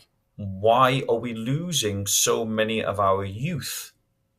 And that question of youth retention has an answer, a clear sociological answer, because you just look at communities with higher youth retention and you go, what are they doing that we're not? And the answer is a simple one, but again, it's an affront to boomer Christianity. It's an affront to middle class, nice England church leadership. You know, you've got to alienate your children from the surrounding culture. You look at Orthodox Jews, they have high retention rate of the youth. Why? Because they alienate their youth from the surrounding culture. You look at the Amish, they have massive retention of their youth. Why? Because they alienate them from the surrounding culture. You look at the Muslim community, particularly the more radical end, the more extreme end, the more conservative end. They have massive retention of their youth. Not as big as it used to be, incidentally, but still massive retention of their youth. Why? Because they alienate them from the surrounding culture. In other words, they give them an identity that is different from the world around them. They instill pride in that identity, and they make that identity strange to the world that surrounds them. And this is something that the church doesn't do. We basically raise our kids on Bible stories when they're little, and then we try to give them some ethics and morality in their teens, but we don't give them an identity that is different. And that results in a lot of our youth just losing their faith and moving on. I'm so glad for you, Bespoke. I am glad for you, but you're not in the majority. You are not reflective of the most church experience. You know, and so it doesn't change the thesis. But I am happy for you. And so, as a community, again, and we've got to look into how we maintain youth, and I think part of it is about instilling pride in their Christian identity, but also rather than each congregation holding on to its youth like it's some prized possession, congregations that live in a local area, when kids become teens, should put all their youth together so that there is this Christian group that's large enough so that the Christians within it can find Christian friends. And the job of the adults monitoring that group, one of the jobs of the adults that's monitoring that larger group is then to look for which youth are on the edges of the group, which youth feel a bit excluded from the group, and find ways to integrate them into, because it's the people on the edges that leave, you know. And this issue needs to be tackled in a lot better way, because again, it goes back to demographics. If you don't have a next generation, your pyramid is inverted and you collapse, and that is the fate that the church faces right now. Do you want to come back on that? Nope. Okay. Right. So that brings me to the question of plugging apostasy. So we have people who are leaving the church. Death sentence. No. Oh, okay. I was wondering if that's where you're going. No, that is not where I'm going. Okay. But the point is, one of the reasons why within Islam it has managed to, at least at face value, hold on to its youth is that they do use the death sentence. There's a consequence to leaving. Every time somebody leaves a church, the church should sit down and ask itself, why did that person leave? And it should adapt its life as a church to make sure that less people go down that road. And we should, as churches, we should look at how we stop people, how we plug the gaps that lead to people leaving, and how we cut off the avenues to other people leaving as well. You know, and there's a whole study there to be done. I don't have all the solutions. I just know that is part of the problem. You know, and because there is a massive rate of apostasy from a lot of churches, you know, and we've got to investigate why that is, and we've got to deal with what that is, and how we respond to that. And a lot of these problems, David, require us to think outside of the normal boxes of activity, the normal patterns of behavior, or the expected patterns of behavior.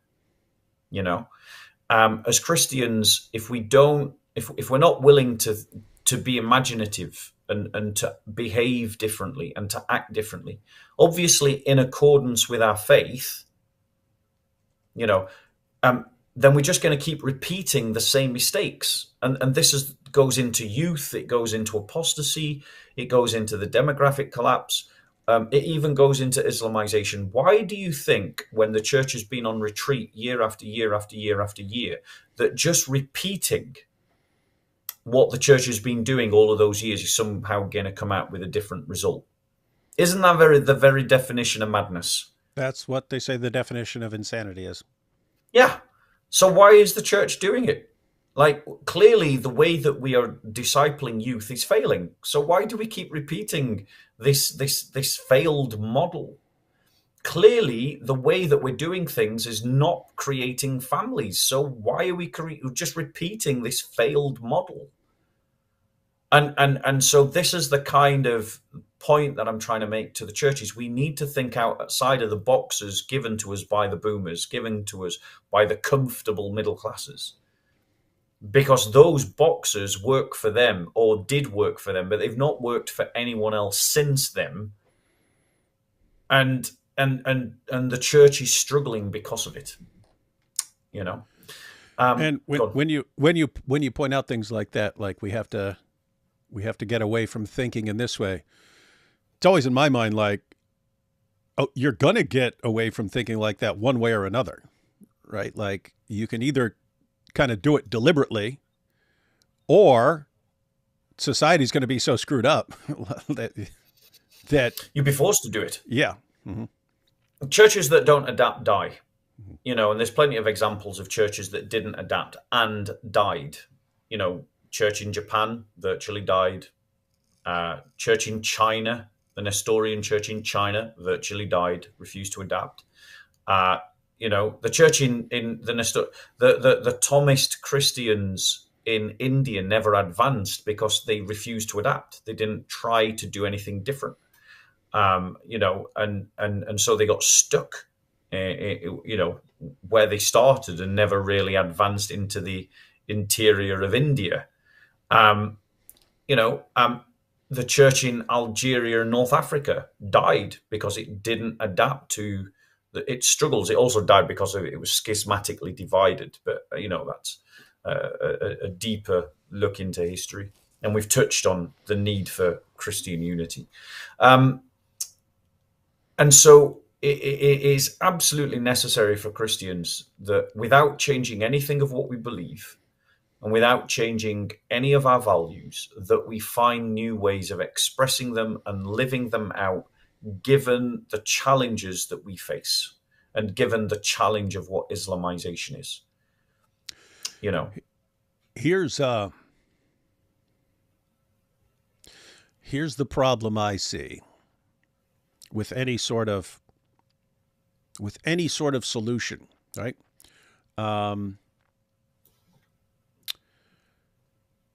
How do I put this? Well, I've talked in the past about groups and so on. And okay, so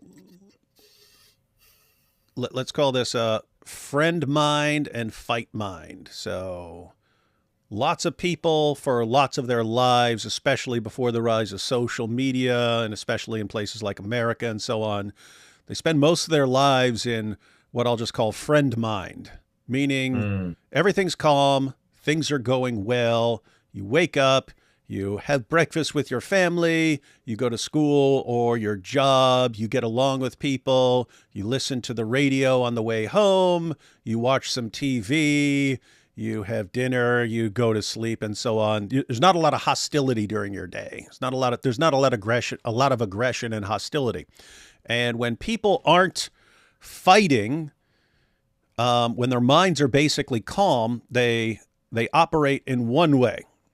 But if you feel like you're being attacked or you're in danger, you think differently. And the tendency, if you feel like you're being attacked, is to join a group for protection. Now, even when you're in friend mind, you can join a group, but it's not for your protection. It's because you want to be part of that group. You enjoy being part of that group. If you feel like you're being attacked and you join a group, you're there for your safety. And when you're in a group for your safety because you feel like you're being attacked, then just psychologically you have this desire to constantly prove your worth to the group, to prove your value to the group. Otherwise, the group will expel you. Like, are you sure you're not one of them? And what happens, and if you have two groups, they'll say, just talk like political, like right and left. If you have two groups, right and left, well, as long as they're focused on some goal, then they could actually be kind of working together in achieving that goal. They might have different ideas about how to reach it and stuff like that, but suppose, they can actually be on the same page and be aiming towards the same thing. Once the group is like hostile and like identifies themselves as being opposed to the other group, right? Like the key identifying feature of my group is that we're against the other group. So if we're on the left, we're against the right. Once you have that, then all the people in there who are trying to demonstrate their value to the group will do so by becoming more extremely against the other group.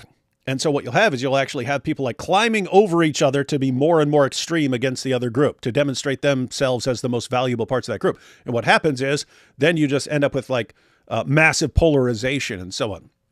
So anyway, here's my main underlying issue with what you're saying. People kind of resist change as much as possible unless they're kind of being forced into it.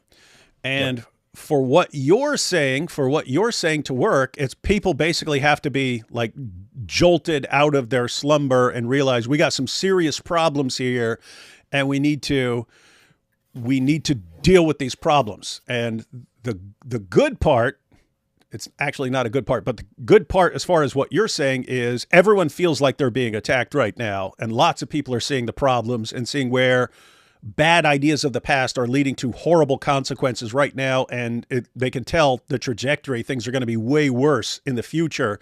They're realizing we've got some problems here, and we need to deal with these problems. But the forces that would jolt people out of their slumber and cause them to decide, hey, we need to aggressively deal with these problems. Those are the same kinds of factors that cause people to click up and attack other groups in all directions. And so when you're talking about like Christians being on the same page and working together, it's like the forces that would cause Christians to realize, wait a minute, we need to work together, are the same kinds of forces that cause Christians to click up with a particular group and then attack in all directions. In other words, the same forces that would cause Christians to realize, whoa, we need to stop focusing on being so nice, and we need to take stands. Those are kind of the same psychological factors that would cause like an Orthodox to be like, hey, I need to be more aggressive towards Catholics, and Protestants to be like, I need to be more aggressive towards Catholic and Orthodox, and Catholics to be like, I need to be more aggressive. In other words, once you dial up, once people go into fight mode instead of just friend mind, and they're going into fight mind, and now I have to fight, now I have to take a stand, now I'm not compromising, now I need to be more aggressive. Like it's almost like the dog issue again, right? It's almost like the dog issue. How do you focus? How do you get everyone focused on, hey, don't fight anyone inside this worldview, but fight against all the bad ideas outside of it. And we did actually go in talk about that a lot, because AP, when he wanted to, I just wanted to mention something about orthodoxy. I just wanted to talk about orthodoxy. When when he was doing that, we ended up having quite a good conversation on that. So if you want an answer to David's point, go and listen to part one of this, because we did, and so that's why I'm resisting engaging in that, because we did cover that ground at some length in part one of this conversation. So I'm not sidestepping it, but we did talk about this. To quite some hefty degree, because AP was like, oh yeah, but I don't know about them Protestants, and whether we should unite with the Protestants. I love Protestants, but still, I love Protestants, but that's why they must be executed. Yeah, he wasn't that bad. He actually was quite conciliatory and agreeing with the point of unity, but he was just pointing out maybe raising some questions around the historical weakness of Protestantism around the question of unity, but there is a good conversation about it that we've had where we talk about exactly that thing, and I discuss exactly that. So if you want an answer to David's point, go and watch part one on either my channel or his channel, and you'll get it there. Okay, so I'm gonna press on, if you'll excuse me for. Mm-hmm. Referring back rather than going over that ground again. Another thing that the church needs to adopt is it needs to be far more apologetical and polemical. So you've got the fact that the church grew at a time when it had and was led by apologists and polemicists. You go and look at the early church fathers, you go and look at those apologetics and how they engaged with Roman culture, how they engaged with Judaism, how they engaged with all the various different religions and quasi-Christianized sects that were competing against the church. And the apologists played an absolutely fundamental role in helping the church to define Christian doctrine and to cultivate a right understanding. And we had an experience of that very recently, you, I, and everybody else who's in the apologetics world, when the furore and the debate emerged about whether Roman Catholics or whether Christians and Muslims worship the same God. And you had all these Roman Catholic apologists coming out to defend the proposition that they do. But in the process of defending it, they said tons of useful stuff. They said things like Islamic worship is invalid. It's non-salvific. Muslims need to convert to Christ and accept Christ as their savior because it's Christ that serves them, not worshipping God that saves them. And they said lots of things that actually, we can take great succor in, but they only did that under pressure. But it clarified, at least from the apologetics perspective, it clarified a certain interpretation of what the catechism said. Because the catechism on face value reads in a very kind of like, we're all worshipping the same God, we're all on the same side, we all have the same religion, but that's not how the apologists understood the catechism. They understood it in a very different light. And so the apologists and apologetics have a really important role to play in cultivating that Christian identity that we talk about in part one. But then polemics are also hugely important. Like being able to argue against other ideologies, other worldviews, to criticize them, to bring them low intellectually, to expose them, much like you and your band of brothers have been doing on your your Islamic dilemma argument. Which, by the way, has anyone come up with a solution to that little conundrum yet? Not any solution they'd be Muslims Able in general to defend. would be willing to accept. I've offered my best thoughts on what I would do it if I were a Muslim, but it's not a direction vast majority of Muslims would be willing to go in. But Yeah.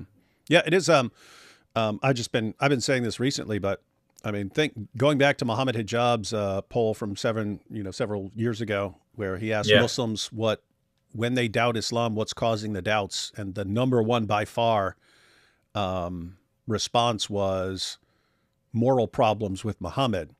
Yeah. It's like, I mean, Christians should be looking at that going, I mean, for all these Christians who are, because I mean, it's just endless. And the complaints of, oh my goodness, what are we going to do? There's like this hopelessness. Especially in the UK, more so in the UK. When I hear from people in the UK, I don't know who you hear from, but when I hear from people in the UK, all the same people. Yeah, there's nothing we could do. There's nothing we can do. If we say anything, we get locked up, and we lose our jobs and this and that. And so there's this like profound hopelessness. And what are we going to do? And I'm just sitting there looking. It's like, they've already shown you what their weakness is. They've already shown you what the weakness in their ideology is. As far as Islam is concerned, you have other issues and stuff, but as far as Islam, the Islamic dilemma just destroys dawah. It just destroys dawah. Because if you're telling Christians they need to convert to Islam and stuff like this, you have to say your Bible's been corrupted. You have to. You can't have a fully functioning Bible and be successful in dawah without undermining the Bible. They have to attack the Bible. And so if attacking the Bible means your religion is false, oh, we're attacking your Bible. Okay, well then Islam is false. You've just destroyed dawah. Dawah can't even function anymore. And so if we know that, and we know the main thing that causes Muslims to rethink and doubt their religion is moral problems with Muhammad, it's like, how in the name of common sense is every Christian church on the planet not coming up with at least a short list of moral problems with Muhammad to share with Muslims, and at the very least learning the Islamic dilemma? Like, how? I mean, that would solve a huge problem in the world right now and in your society. And it's just, well, either too lazy, or we don't want to be called names, and we just want to be nice. It's once again, it's boomer churchianity. Boomer churchianity, which makes up the majority of churches, which don't necessarily even believe in evangelism because they are thoroughly embedded to liberal secular humanism and liberal secular democracy. And this is what I mean. We've got to find ways to reconquista these churches back from these boomers, sideline them, push past them, unclog the system from their benign and totally useless thinking. But the other thing is, you mentioned that a lot of Christians feel hopeless because they're scared of losing their jobs. But that's why we need to form Christian economic solidarity. Because if you're working for a Christian employer who is as committed to Christ as you are, he's not going to sack you because you say something controversial. You see my point? So it's about, the problem is that we don't organize ourselves properly, which is one of the points that I'm going to come on to about civic organization. We just don't organize our community effectively. We think we think that the solution is to have a stronger experience of the power of God if you're a charismatic, or to have a more Bible thumping preach if you're a Presbyterian, Calvinist, Reformed Christian, or to pray more rosary if you're a Roman Catholic, or to pray more Jesus rope and Jesus prayer if you're Orthodox. Every Christian denomination's got its own version of the silver bullet answer, and it's the tripe that is scuttled out by Christians who just don't want to do any heavy lifting, and they don't want to do any heavy thinking about the real problems of the church. So the moment someone like me or you comes along and goes, actually, this is quite a complicated, nuanced, intricate problem where we need to think our way through this and come up with a modulated solution that involves a full spectrum response, there I think, forget all of that. We just need to pray a bit more, you know.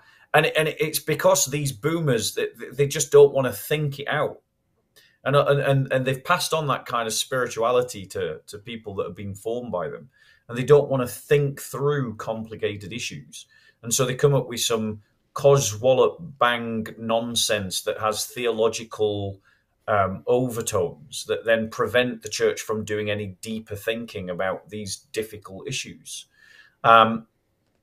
So. And polemics and apologetics, as you well know, involve thinking. It involves constructing an argument. It involves thinking through an argument. So you can't just lazily open up your Bible, preach your 4-point gospel, and then walk away thinking, job done. I've done my evangelism. There we go. Well, it's all up to the Spirit now. That's the usual kind of tripe that comes out from the sort of boomer Christianity. We need to use polemics because polemics win cultural arguments, and they influence the direction of culture. And using apologetics is necessary to build up some kind of defense against Christians from the polemics of other ideologies. So, for instance, the New Atheist movement, when it was born. I know it's run out of steam now and it's all out of puff and it's dead and it's over. But the point is, they bludgeoned the Catholic churches. They resulted in loads of Catholics losing their faith because the Catholics don't teach any apologetics at all. You know, and I've met people who've converted to Islam, and you've asked them why they've converted, and it's like they come out with silly nonsense like, well, the Bible's been corrupted. And it's like, have you thought about this? Or, you know, I don't want to worship the creator. I want to, the creation. I want to worship the creator. And it's like, you haven't got the first clue about Christianity, you know, or I don't get the Trinity, as if that's a reason to leave the faith. But the point is, simple apologetics training could have prevented so many people that I've met who've embraced Islam. Simple apologetics could have prevented it, but they weren't equipped even with simple apologetics, and they were blown over by the weakest arguments. And so apologetics and polemics needs to become an everyday staple of discipleship. It needs to become an everyday staple of congregational life. You want to come back on that? Oh, no, you're absolutely correct. And that would be, other than having babies, as far as just like practical things that people can do right now, that if enough Christians are doing them, actually changes the world and solves the problem. I mean, just imagine a world where in every church, sometime during youth group, they do one session on the Islamic dilemma until people get their minds around it. Yep. And so that they may not know how to respond to every objection or something like that, but they've seen the verses. They were presented sometime in Sunday school or in some sort of youth group or something like that. They were shown the verses where the Quran affirms our scriptures. And you make sure everyone has absorbed that idea. Well, eventually, at some point, when they are confronted by the Dawa guy telling them about Islam, they're going to remember that. They're going to remember that. Wait, don't your scriptures affirm our scriptures? Why are you attacking our scriptures? And even if they don't know how to defend it, they'll know that the answers are out there. They'll know that, wait a minute, if this guy keeps pushing, I know how to go and look up all these, I know how to look up the verses and come back with them. That's like world changing. But people, I mean, I can't fault them for not like teaching people the Islamic dilemma right now. It's just now becoming somewhat popular. But apologetics in general, it's just like, I mean, Islam trains people to attack other positions. So polemics is built into Islam. I mean, it's built into the Quran. The Quran's constantly attacking everyone else's positions. And so Muslims are just raised attacking everyone else's positions. And it's one thing if Christians are at least taught apologetics, not even if they're not taught polemics, even if they're not taught to attack other positions, if they're just taught to defend their own, then when the attacks come, okay, great. But when they're not, when churches aren't doing apologetics or polemics, and everyone else, atheists are taught how to attack Christianity. Muslims are taught how to attack Christianity. And everyone's attacking Christianity. You haven't even learned how to like defend the basics. You're in a lot of trouble. You're in a lot of trouble. But I have to say that is one of the other good things about the new atheism and about Islam. It's putting the pressure on churches. They're realizing we need to learn some of this stuff. So that's actually good. People are picking up on it. It's just like, why do you have to get the message like after millions of people have already been harassed and mocked outside the church? Why didn't you do this in the 20th century? It is visionless, unimaginative, ineffective leadership, which is going to be a theme that runs through a lot of what I say. Just comfortable leaders, happy to organize their little church program. They're just concerned about keeping everybody in their little congregation, and they don't care about the bigger picture. And that is the kind of failure of leadership that has been letting the church down on countless issues, countless times. And we need unrest amongst the laity about this. You know, we need to desire better leaders and challenge our leaders on why they're failing to tackle these big problems. You know, and this idea about apologetics and polemics connects to the idea that we talked about in part one of this, which is this idea of creating an identity that emphasizes that which is different, that which is not the same to others. Because by creating an identity that is not the same, you toughen up your communal identity. Amplify that by a Benedict option, and you've got a resilient community. But if you do what the boomers have done, which is like emphasize everything that makes us common to one another, emphasize the common humanity, that we're all on the same journey, that God loves us all, that is the recipe to allow Islam to just chew its way into your community and take more and more people from it. Because whilst you're trying to imagine yourself living in a hippie commune, other religions are busy attacking you, and they're chomping away and pulling people away. And so it is absolutely necessary that all of our churches teach apologetics and teach polemics. Right, shall I continue? Mm-hmm. I am conscious that you might want to do some super chats. Do you want to? Oh, yeah, we could take super chats as we're going along, or you can go through everything and then we can do them all at the end, or you can cut out if you have. Well, stuff I'll to do. do or... I'll do one more point. And then we'll do super chats and see what comes out of that conversation. So, right now, as you and I both know, there is a bit of a revival going on. And internet apologists like you and myself have played a big role in that, you know. And that revival is happening amongst the people who are right of political spectrum. It tends to be mainly through the conservatives. So three pressures have combined: the lockdown during the COVID, the trans ideology overreach, and then the mass celebration of terrorism and Islamist jihad that we've seen across the West. These three pressures have kind of created a shockwave in the political right of spectrum that have aroused a lot of people and sent them into an existential crisis where they're then thinking, okay, what is the grounding of my beliefs? What is the grounding of my identity? And as they've followed the gold into the earth, they keep encountering Christianity again and again and again. And so lots of people are becoming Christian through that result. Now, this gives us a great opportunity to with these new believers, to not mold them in boomer failure, in middle classdom, soy Christianity, but to reshape the church with an influx of new Oh, catechumens. Sorry. oh yeah. So this is important. This is important, everyone. Be sure to get your mind around this point because we've talked about sort of signs of revival.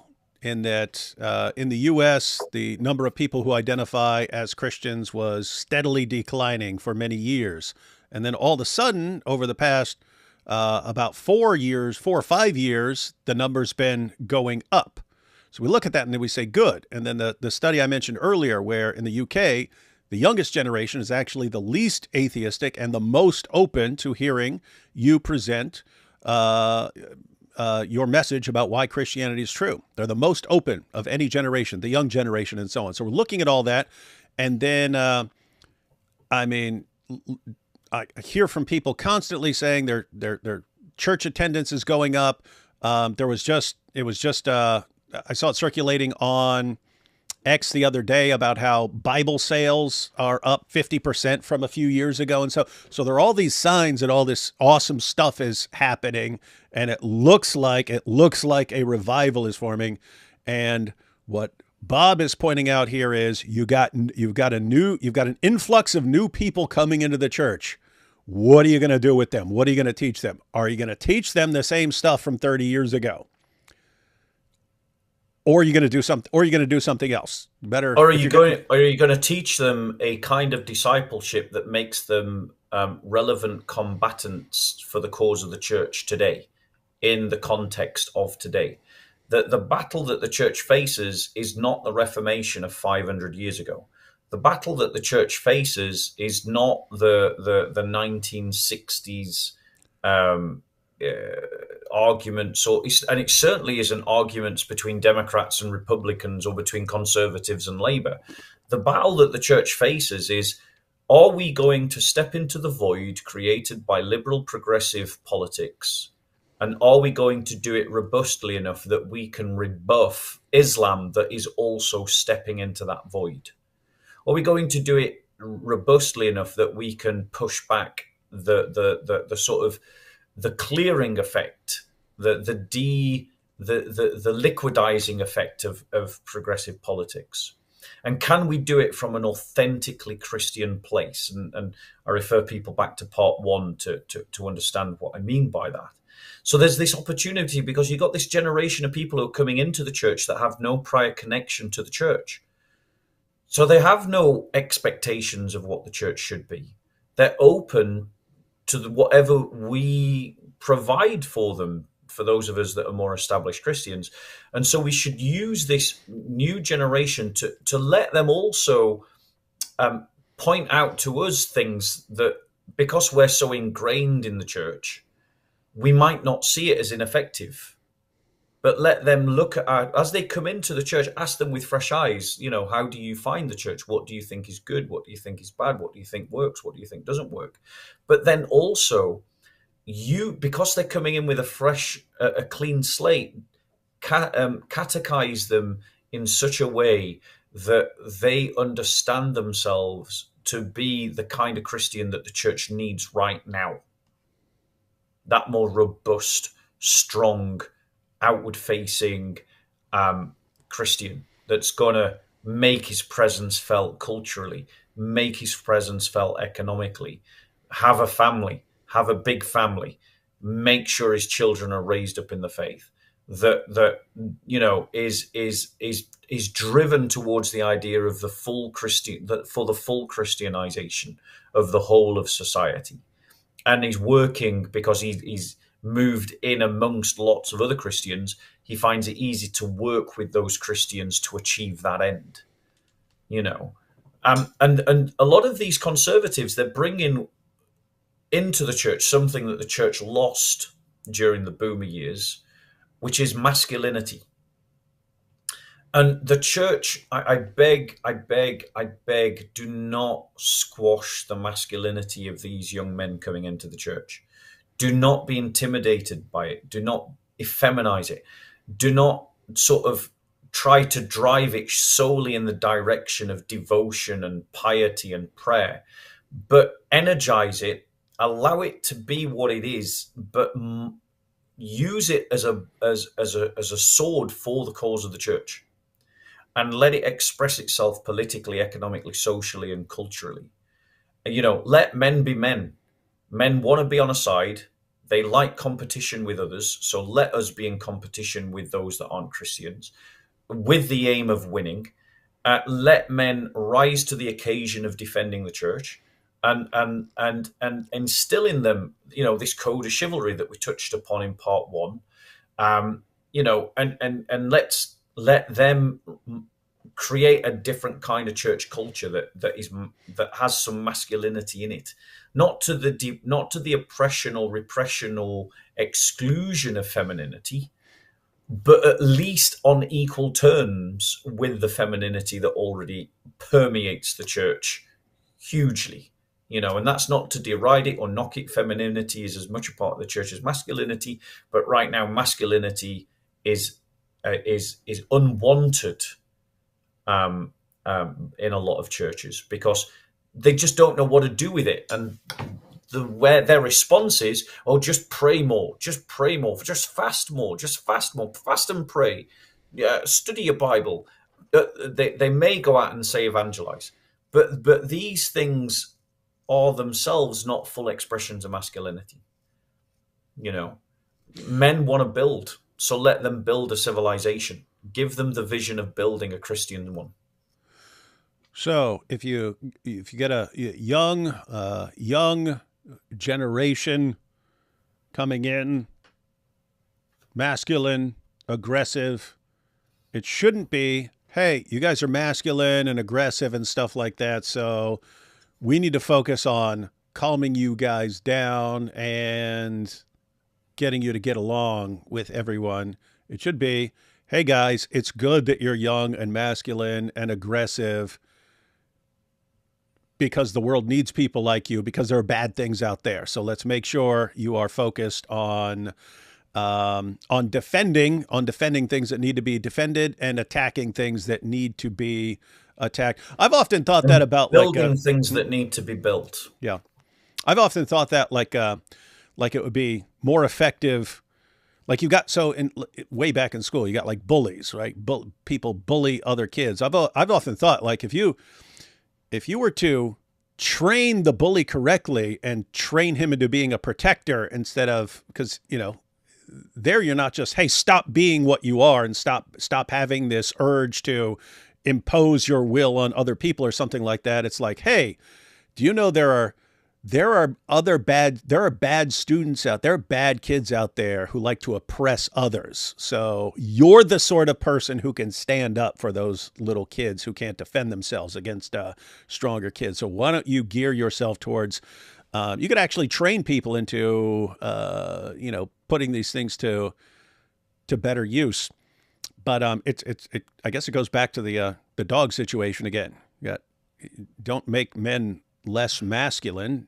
Just like focus it in the right direction. Yeah. And then it's not a problem. Yeah. It's a solution. And this goes into another part of what the church needs to do, is we need to organize civically. So as you know, there's a lot of problem with rape gangs in the UK. Mm-hmm. And a part of that involves, online grooming, which actually in the UK is carried out more by white people than it is by anyone else. Online grooming, different communities that target children in different ways. But there have been, because of the sheer failure of the police, there have been these vigilante groups that have set themselves up. And they're doing what the police should have been doing. Now, all the ones that I've encountered, they work within the law. Eventually, they gain a recognition by the police, and the police work with them.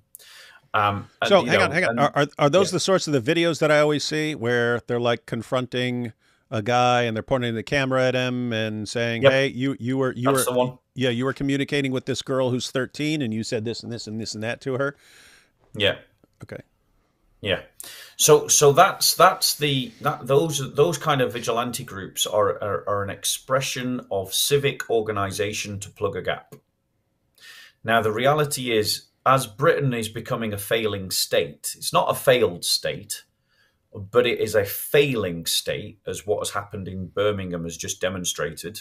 And just a few years ago, our parliament stopped actually working for an entire evening because of Islamist intimidation. So the United Kingdom is becoming a failing state. But as it becomes a failing state, there is, and this is also true of Lebanon. So if you're a Lebanese Christian, pay attention to the next bit.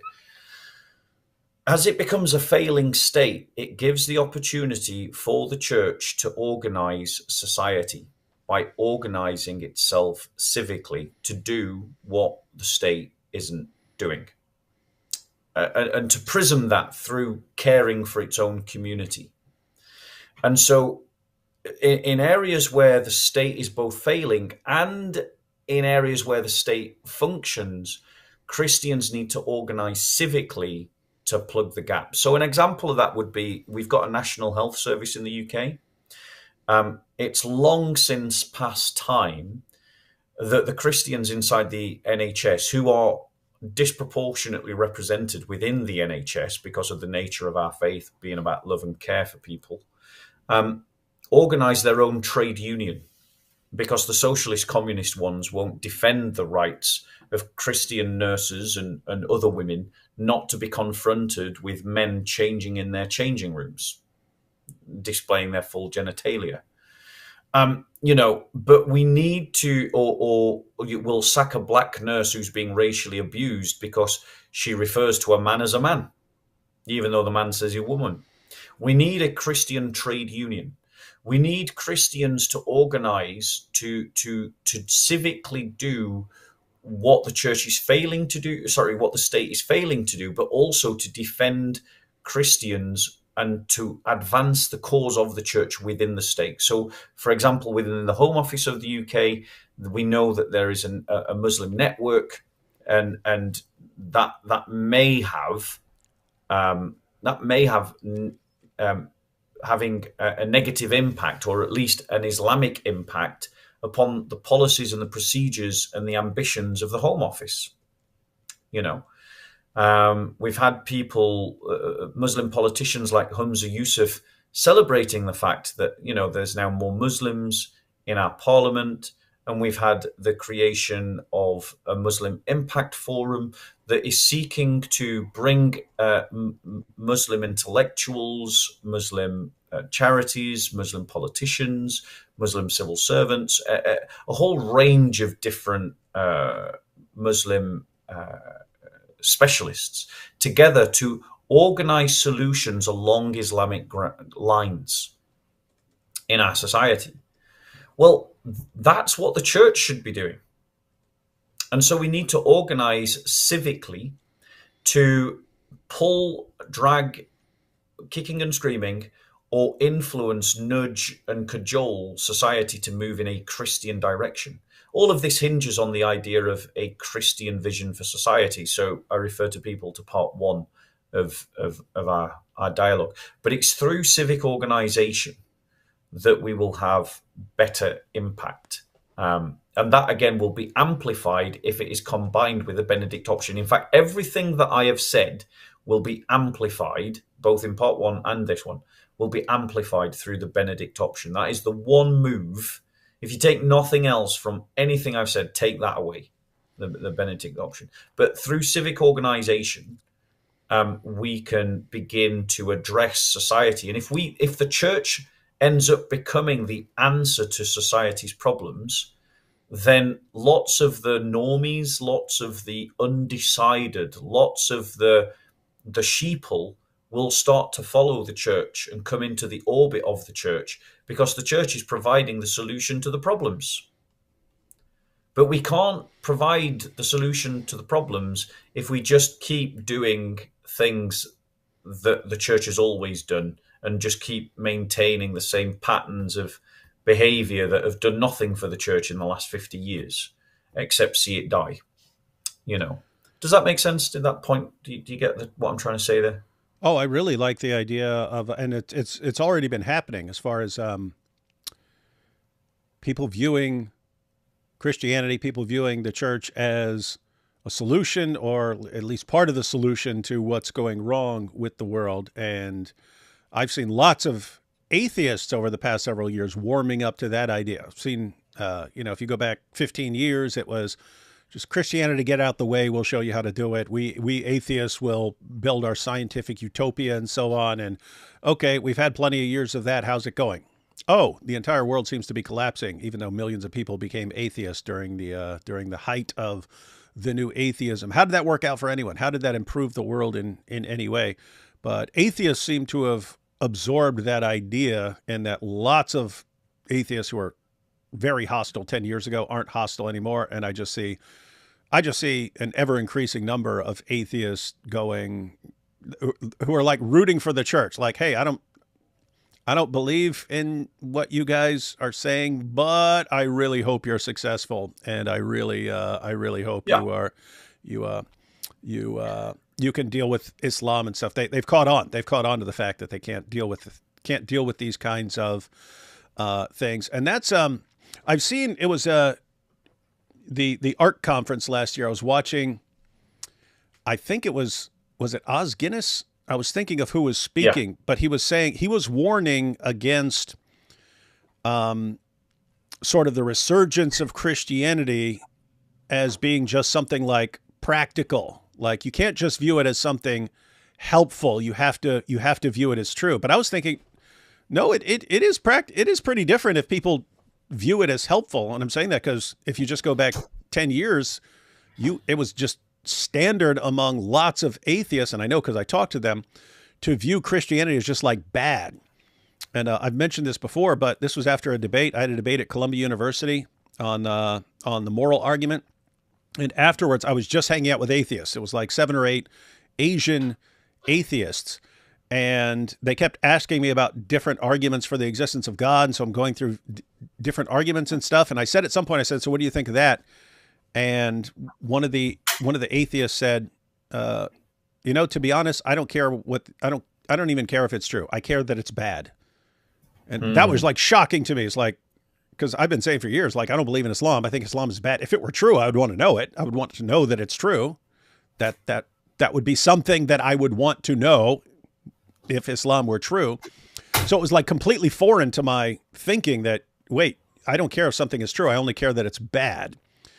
And so I was confused by that. And I went down the line of all the atheists and I asked them if you agree with what he just said. And they all agreed. I don't care. It's the fact that it's bad is way more important than whether it's true or false. And so it's like, wait, if that's your thinking, if you've decided that it's bad because you've heard that Christianity destroys science and Christianity just ruins everything and it keeps you from having your utopia and so on. And if you're sitting there preaching the gospel or giving an argument for the existence of God, if they're filtering everything through, I don't care because it's bad, they're not even able to take it seriously. They're not taking anything you say seriously. So to me, it is extremely important to view Christianity as something good, to view the church as a force for good that is here to, that it does something good in society. Even if you are not part of the church, it is still doing things for you that help you.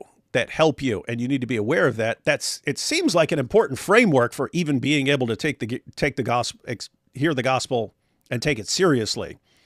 Yeah. And I think, I mean, if people have a positive view of Christianity, it draws people into the orbit of the church, which makes evangelism easier. it says something about how a lot of people in our culture think. Is they think about pragmatics.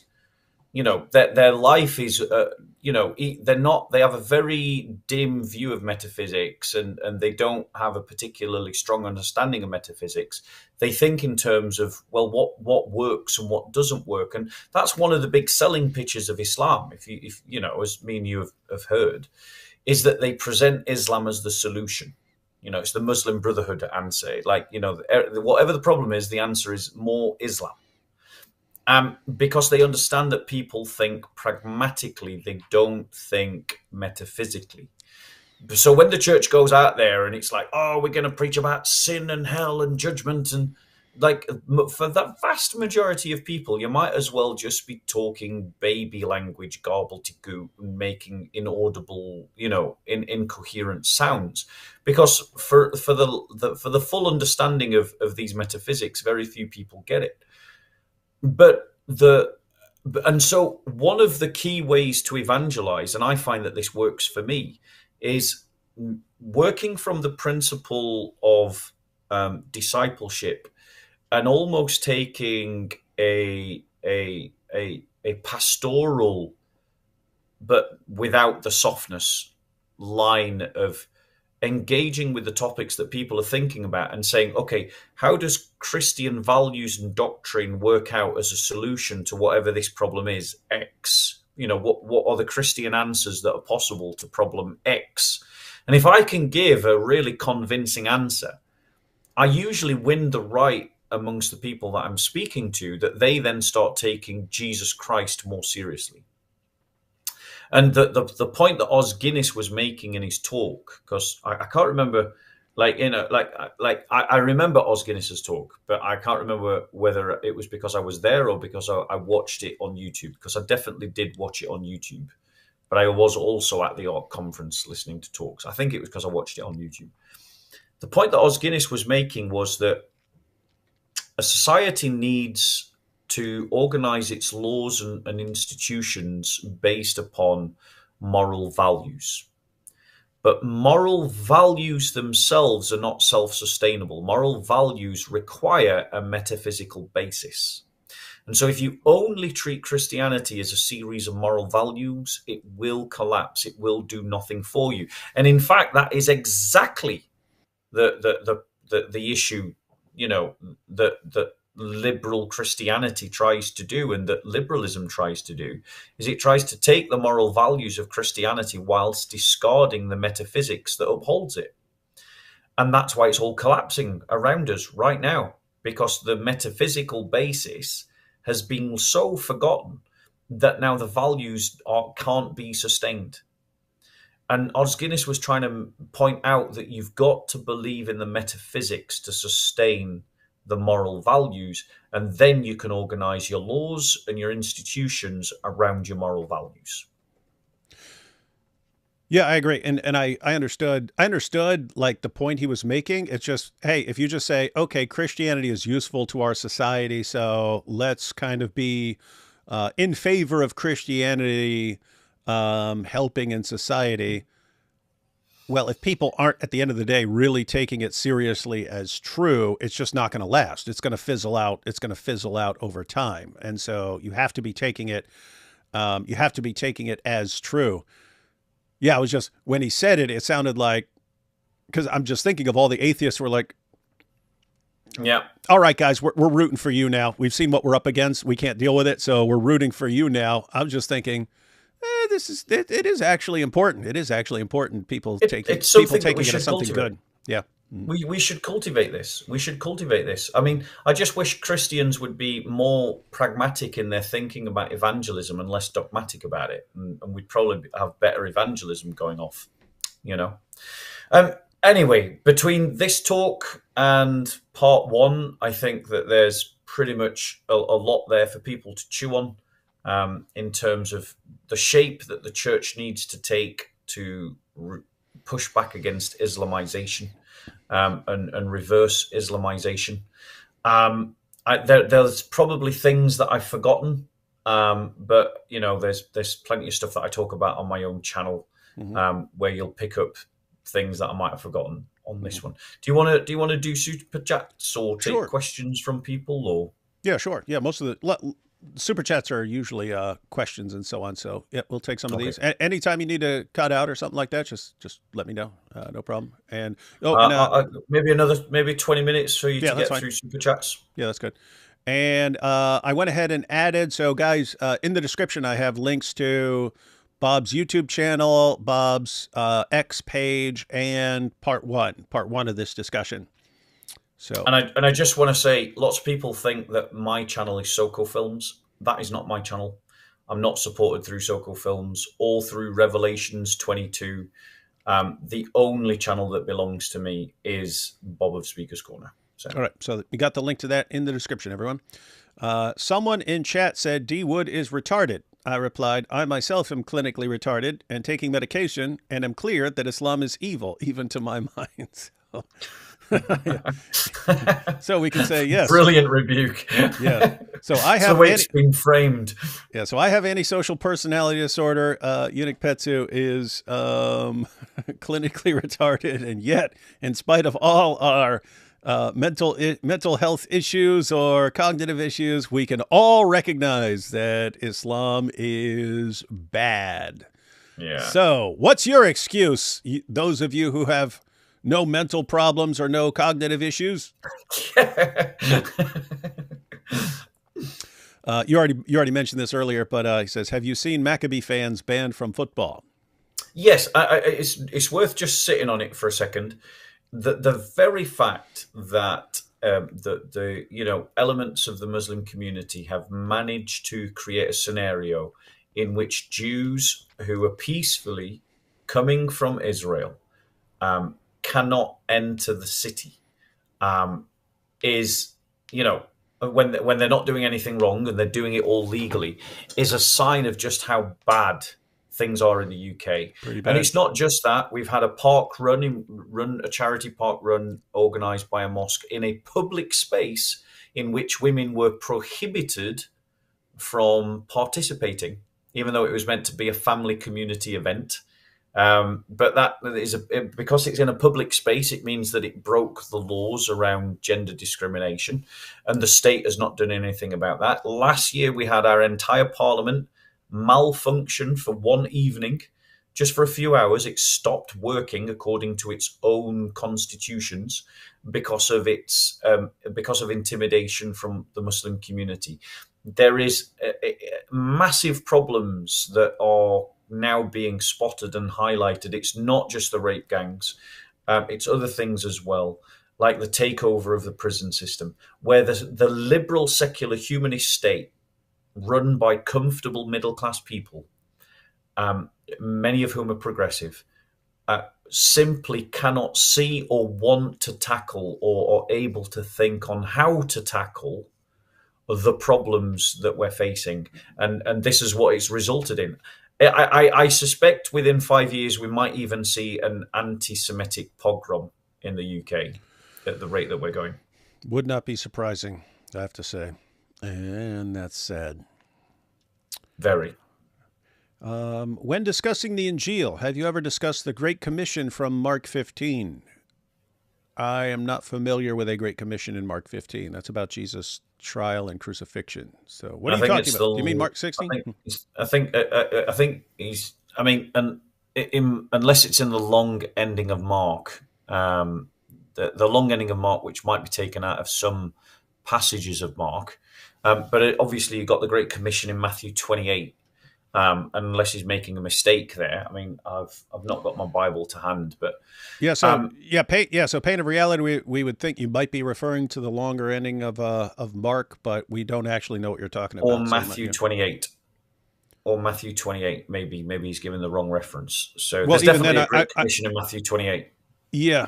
So that's normally what we refer to when we say to the Great Commission, to go into all the world, making disciples of all nations, baptizing them in the name of the Father, the Son, and the Holy Spirit. But I don't know what you mean as far as when discussing the Injil. Do you mean like church? Go on. Oh, I was just going to say, yeah, we would often bring up as something that's contradicting Islam. So that's part of that passage, contradicting Islam, and yet Islam is affirming our scriptures, and so it's a problem. But Yeah, we're not exactly sure what Panio, you're referring to. yeah, Panio, the thing that's throwing us is you're using the term Great Commission, which in church language refers to Matthew 28. That's what's confusing us. Mhm. So be more specific, because Great Commission is not associated with Mark 15. Have you heard of Polemic Pulse's new track, Desert Drift, featuring the Al Zut? No, I have I not, have but I'll not. check that out. Nope. But anything featuring the Al Zut, it deserves to be checked out.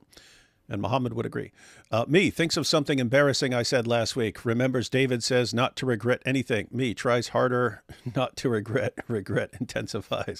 I didn't tell you not to regret anything. Unlucky escape.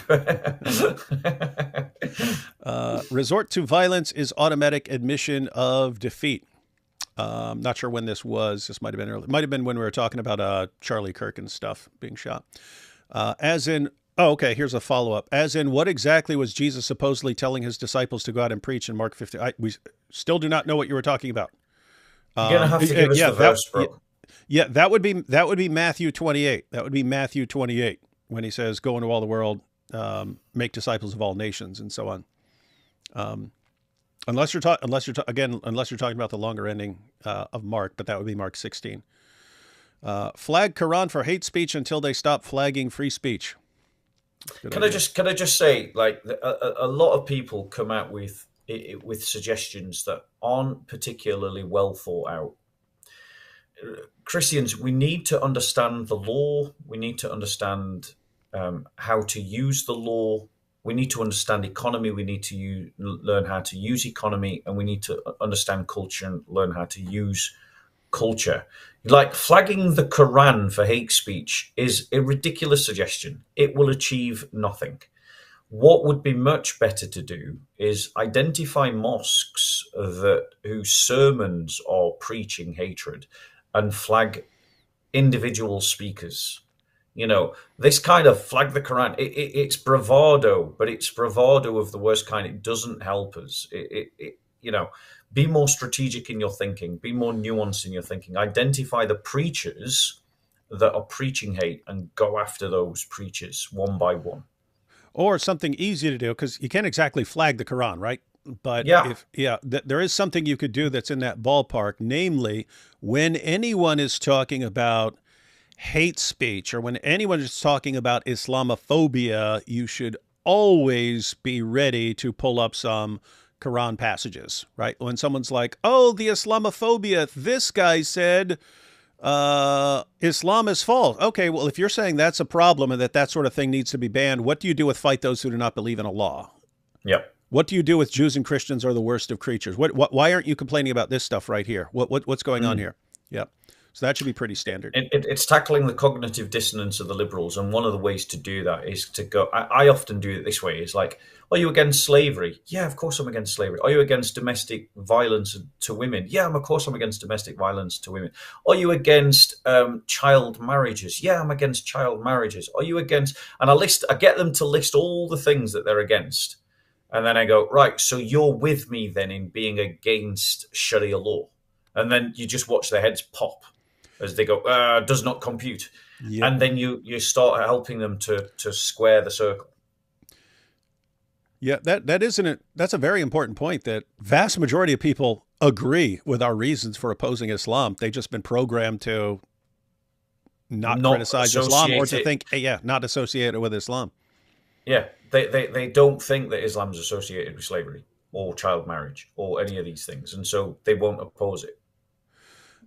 We have full support to our dear Christian brothers. Yes, indeed. We had a couple of super chats from Enos here, but no comment. Thank you. Could a Christian bank help zero interest rates for Christians? There is a lot of Christians worldwide. Thank for everything you guys do. God bless.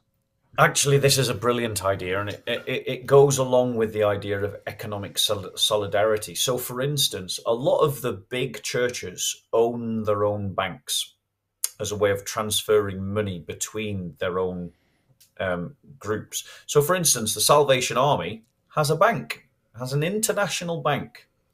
Well, imagine if the Salvation Army decided, do you know something? We're going to get on side with this cause of building the kingdom of God, economically and politically and culturally. So what we're going to do is we're going to set up a high street bank.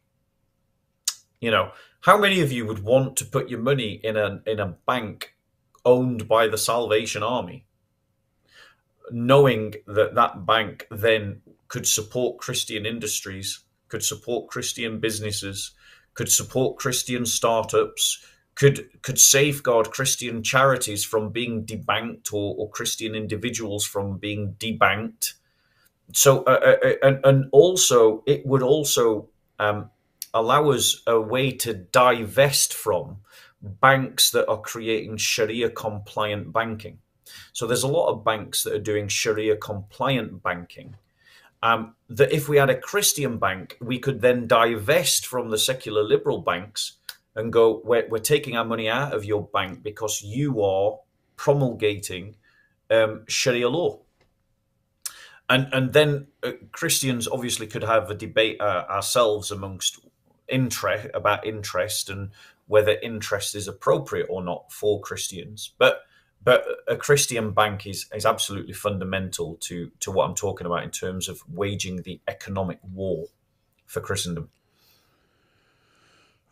Problem with Islam is that Muhammad has given Jesus attributes even as far back as 15th century. Konstantin Mihailovic, a former Janissary, says as much. I don't know what you're talking about, given Jesus attributes. Yeah, I'm not sure what he's talking about either. And like that can only refer to divine attributes, because obviously, it would be nonsensical to mention that Jesus is a man and Muhammad is a man. So it's got to be talking about the divine attributes. And the reality, Islam doesn't do that. Islam does not elevate Muhammad to the status of a god. I don't think that's appropriate. I don't think that's accurate. Yeah, they treat him as an idol, but not as far as giving him like divine attributes and so on. By the way, Jesus is the unlettered prophet, John 15. I assume you mean that he's the unlettered prophet of Surah 7, verse 157. There are people who suggest that. Does historical Muhammad do more damage to the Islamic narrative or religious Muhammad? Definitely religious Muhammad. Yeah, I think the super chat is making reference to Dr. J. Smith's thing. Like you're going on about the Islamic dilemma, Dr. J. Smith is attacking this idea of the historical critique of Muhammad. Mm-hmm. And so by criticizing that historical critique of Muhammad and the sort of theories that come out of that, which I think are overheated, and I've said this to Dr. Smith's face on a shared platform, so this is not me talking behind his back.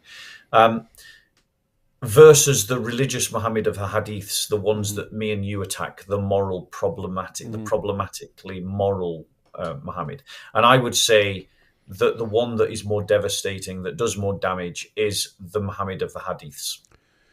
And pointing out just how abhorrent he is as a human being. Yeah, Coltrane, if that's what you're referring to, I would definitely agree with Bob. The vast majority of Muslims I've ever seen who've left Islam did so after finding out about Muhammad. And in fact, I mentioned earlier the poll that Muhammad Hijab did, what causes Muslims to doubt their religion? The biggest factor by far, is moral problems with Muhammad. I'm sure there are people who concluded that Muhammad didn't exist or something like that and doubted the religion for that reason. I'm not familiar with them. Like I know Mohammed Sven Kalish was a guy up in it was a guy in Germany who was a Muslim and left Islam because he concluded Muhammad probably never existed. But vast majority of people who start doubting Islam, it's because of moral problems with Muhammad rather than thinking that he didn't exist or something like that. Congratulations on getting married, Bob. God bless. Thank you so much. By the way, Hemden is Muhammad's name in Bible on my video. I don't know what you're referring to, but here's a follow-up. My Let There Be Light vid 52 in Hemden. I still don't know what you're talking about. I just want to say, guys, like, on your super chats, remember we have zero context and Yeah, we only have one sentence. yeah, So try, that's true. we can't be, we don't have the powers of surveillance. You've got to actually Mhm. to give us a coherent thought. Paul says Christians don't vote in local elections. Local elections is local controls. It seems like a good place to start in the local area around you.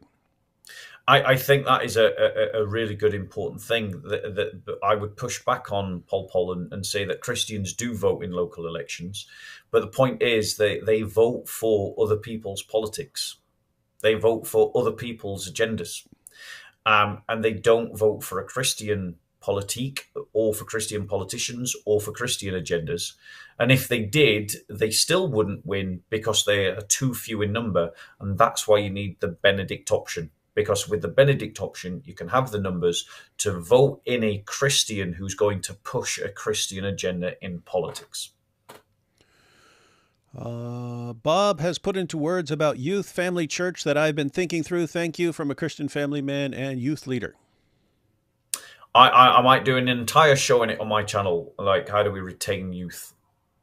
It's a really important point that we're getting wrong, and we need to learn, and we need to learn what from communities that succeed, and the communities that succeed are the ones that instill a strong pride in an identity that is emphasizing what makes it different from its surroundings. And that's what we need to be doing, especially with teenagers. Instill reasons to be proud of being a Christian, and then to cultivate an identity that makes that teenager different to the world around them, but same to all the other Christians that they know, and collectivize that youth so that they want to hang around with other Christians. Karen Fisher says, a few bob for Bob. Well, enjoy that, David, and enjoy that few bob for. Yeah, sent. Hey, wait. You guys call dollars Bob? Yeah, we call pounds Bobs. Okay, Bobs, because I heard Sig. I thought he said knob. You don't call them knobs, right? There might be some region in England where they do that. Okay. So many regional dialects in the UK. Okay. But Bob is a reference to money. But I just want to say, Karen, the only person that's getting that Bob is David. Yeah, that's so David, going directly to me on my channel. Please enjoy a drink and a dinner on me. I will. By the way, Bob, how can people support you if they want to? Just through my channel. All the links are there. My channel, Bob the Speaker's Corner, not Soko Films. No. So, I know that there's loads of people. The link in the description. Yeah. Loads of people give money to Soko Films thinking that money's coming to me, and it's not true.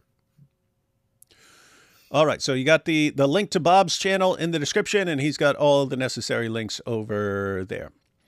The difference is the other religions culturalize their religion to every aspect of their lives. We don't.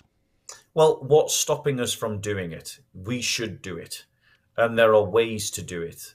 And it is part of the solution. One of the things that I get frustrated with is Christians will complain about what someone else is doing as if they are powerless to do the same. They complain like, oh, they're doing that and that works, and that's why I'm angry, because it's effective. And they talk about it like they don't have the power to do the same. We can do the same, and we should do the same. We should culturalize Christianity. Yeah, it reminds me of PBD. David was having a discussion with Nick Fuentes, and Nick Fuentes was complaining. He's like, and these Jews, they all stick together, and they come to a different area, and they try to help each other out. And he's like, well, why wouldn't we all do that? He goes, I'm Assyrian. I wish Assyrians would do that more, and Assyrians would help out, their fellow Assyrians more and more and stuff. So, yeah, why are you complaining about something they're doing when it actually kind of makes sense? No, but let's do it as Christians, not as Syrians, not as Americans, not as British, not as white, not as black. Let's do it as Christians. We have nice haircut, Bob. Thank you very much. Consider homeschooling and joining a Christian co-op built-in community of people where family and raising children is the inbuilt number one goal. Every group in my area is at full capacity and more coming in daily. Wow. Every group in his... Well, it looks like you might be developing a bit of a Benedict community wherever you are. But certainly homeschooling is something that I would support. I think homeschooling is part of the remedies, part of the arsenal of solutions that we have to hold on to our children and to make sure that we're raising Christians, not raising little liberals. Hey, when we hear, I don't know how things are in the UK, Benedict is not a popular name in the U.S. because of Really? Benedict Arnold. Certain names have just been ruined, like Adolf. The name Adolf has been ruined. No one wants to. It's like Judas. People don't want to name their kid Judas and stuff like that. But Benedict was the traitor. But then I just wondered. I was like, wait a minute. Would he be? Wait. Was Benedict Arnold the one that was on the side of the British? Yeah. Well, he was not a traitor. Yeah, he starts up. So a loyalist. But he's in the Revolutionary Army, but then switches sides, and so he's viewed as a traitor. And I was just wondering would he? I know he went to the UK after that and was like a hero, and I'm wondering is he remembered as a hero? Because we think of it as we think of him as like synonymous with traitor. Like if you want to say someone's a traitor, you say this Benedict Arnold here. But I was thinking it might be the opposite over there. They might be like a guy who realizes he's wrong and then goes back. A guy who repents from error and understands that tea is important and that you can wait for representation. Just pay your taxes. It's like that's funny. That's funny. This guy hasn't even mentioned the gospel. He is teaching us what exactly? Okay, so this is the kind of really childish thinking. Yeah, we're not teaching the gospel here. And it's I think it's taken for granted that we preach the gospel. We're talking about other things. Christians preach the gospel. Churches are preaching the gospel. That's going on. He's talking about some other things that they're not doing that might actually be helpful, and so he's focusing on those things. So yeah, but this is genuinely a problem in the church. This always comes up. There's always these people like, yes, but you're not preaching the gospel. It's like I'm trying to teach physics. Yeah. I'm like, you're not preaching the gospel, but I'm talking about economics. Yeah. Like I'm talking about a sociological problem faced by the church. Yeah. Okay. Right. The gospel is obviously part of that, but that's a given. I'm not going to talk about something that everybody knows. I'm going to talk about the stuff that they're not thinking about. Panio. Oh, go back to school, brother. Yeah. So, yeah, I guess you were just supposed to the entire time be going, and we need to preach the gospel, guys. Christians need to preach the gospel. I mean, I could have just done a 5-minute presentation of a 4-square gospel, and then Panio would have been happy. It's problem solved. Yeah. Apparently this dude keeps commenting. This is funny, but we'll get to it in a second. Imagine churches put in half the work into polemics and apologetics what Muslims do. We only have a few guys and it's already looking better. Yeah. Better now. Yeah. I mean, guys think, because I keep telling people like back in 2005, 2006, there were very few of us doing anything back then. And then we started hearing of some more people coming along. And now people are just everywhere, and you see the impact that it's having. You see Dawa just crumbling, and it's still a tiny minority of people who are actually dealing with this. It's a lot. It's a lot because I'm comparing it with only having a handful. So it's a lot of people dealing with it now, but it's still like a tiny minority, and Islam is already, Dawa's already crumbling. Like what? Yeah. I mean, just think if you had 10 times as many people going after Islam. It's like world changing, and it's not hard to do. Not hard to do. And the thing is, we're moving into a new golden age of apologetics. Oh yeah, and the quiet revival in the West is due in large part to online apologists and polemicists like you and myself, and the others before us, and just it just goes to show like. If we can have this impact with the few of us doing it, what would it do if the whole church got on board? So yeah, totally good point there. Mm-hmm. The problem is Christendom is 100% My Little Pony and 0% Deus Vult. Can we at least get 5% Deus Vult? We are not asking for much. I mean, I think I know what he's referring to there. Oh, I do. Yeah, it's the rallying cry of the Crusades. Yeah, and the truth of it is that there is going to be a need to use force, and that has to be done by the state, obviously, and so you need a Christian state to do it, because the Islamists are not just going to roll over. Like, if you want to evangelize large Muslim populations, the first thing that you need is the backing of the state. But once the state backs you, the first job of the state is to take out all those self-appointed thugs that kind of police. They're the internal police of the Muslim community. They appoint themselves and they go around and smash people's doors in if they think the wrong thing or say the wrong thing, as even Muslims in the UK find out. There's the famous case of a Muslim scholar. I think he was in Birmingham or Bradford, and he had some. He was, he's a Muslim, a practicing Muslim. He does dawah, and he had some out of the box thinking on Palestine from a Muslim perspective. And he had his entire house was invaded, his doors kicked in, his windows smashed. I forget his name. Was that Mufti Abu Laith? Yeah, I think that sounds about right. Now, if you want to see large populations of Muslims evangelized, you need to find some way of getting rid of those thugs. And so that means that the state has to step in and use force to get rid of those thugs. And once they're removed, you're going to find evangelism in the Muslim community so much easier and so much more effective. Because once that internal police force is removed, Muslims will eventually realize, oh, actually, I can do what I want. No one's going to attack me. And lots of them that want to leave will leave. Coltrane here says, if the Catholics 1,000 years ago saw modern Catholics, they would have imprisoned or deleted them. The level of heresy these past few months is crazy. I haven't been following it, so I don't know what you're referring to. And it's great to say hyperbole kind of statements, but how useful are they, guys? And here we have your good buddy, Pain of Reality, who says, zero scriptural support for anything he is saying. Hey, Pain of Reality, I just want to point out, dude, you are seriously part of the problem. Yes. You are seriously part of the problem. In that, all we do is we just preach the gospel. That's all we do. And guess what? Christians have been doing that. How's that working out? Yeah, and also it's the point of this idea that every statement you need to make is connected to some proof text of Scripture is just a really poor use of Scripture. It's not how you use the Bible. Like, the way that you use scriptures, you understand the meta-narrative, you understand the story of Scripture. You identify with that story, you see yourself living in that story and living out that story, and then you make it real.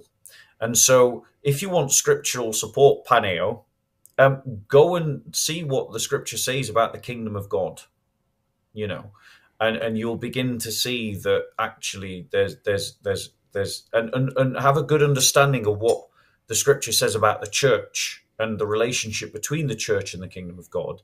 And you'll realize actually that there's a huge amount of scriptural support for what I'm saying. It's just that, unfortunately, you've got a very narrow and dogmatic and flawed way of both approaching Scripture and understanding the application of the Christian faith. But come and debate with me one time. Yeah, quit running. Hypothetically, if a crusade were to be declared, a violent one, highly unlikely, against Islam, in light of all the awful rape, murder, and terrorism, with a chant of Deus Vult, would you support it? I don't think you need to do anything. People still, to this day, do not understand how weak Islam is. You need governments and police officers and government agencies and so on to protect people from actual terrorists, people who are actually going to go kill someone, or against groomers who are grooming girls. You need governments to deal with those kinds of things. As far as dealing with the ideology, it is so pathetic and weak. There's a reason they always need to go in the direction of blasphemy laws. There's a reason they need to silence people with cries of Islamophobia and racism. Islam cannot stand up to scrutiny. They're basically shouting from the rooftops, here's our kryptonite. Here's our kryptonite. Here's what we can't stand. Here's what will send us into panic mode. And it's just people still don't do it. People still don't do it. So think about this. If you had the backing to launch a huge crusade, well, guess what? If you had that many people on the same page, all you need to do is start blasting away at the teachings of Islam, and it would crumble. I'm always confused by these plans that are like, well, why don't we just take over the? If you had that much support for your position, you don't need to go on a bloodbath. You don't need to. You can, if you have that many people, you can solve this in other ways other than a bloodbath. I think that the thing is the interpretation of the question is assuming that it's happening extrajudiciously and outside of state apparatus.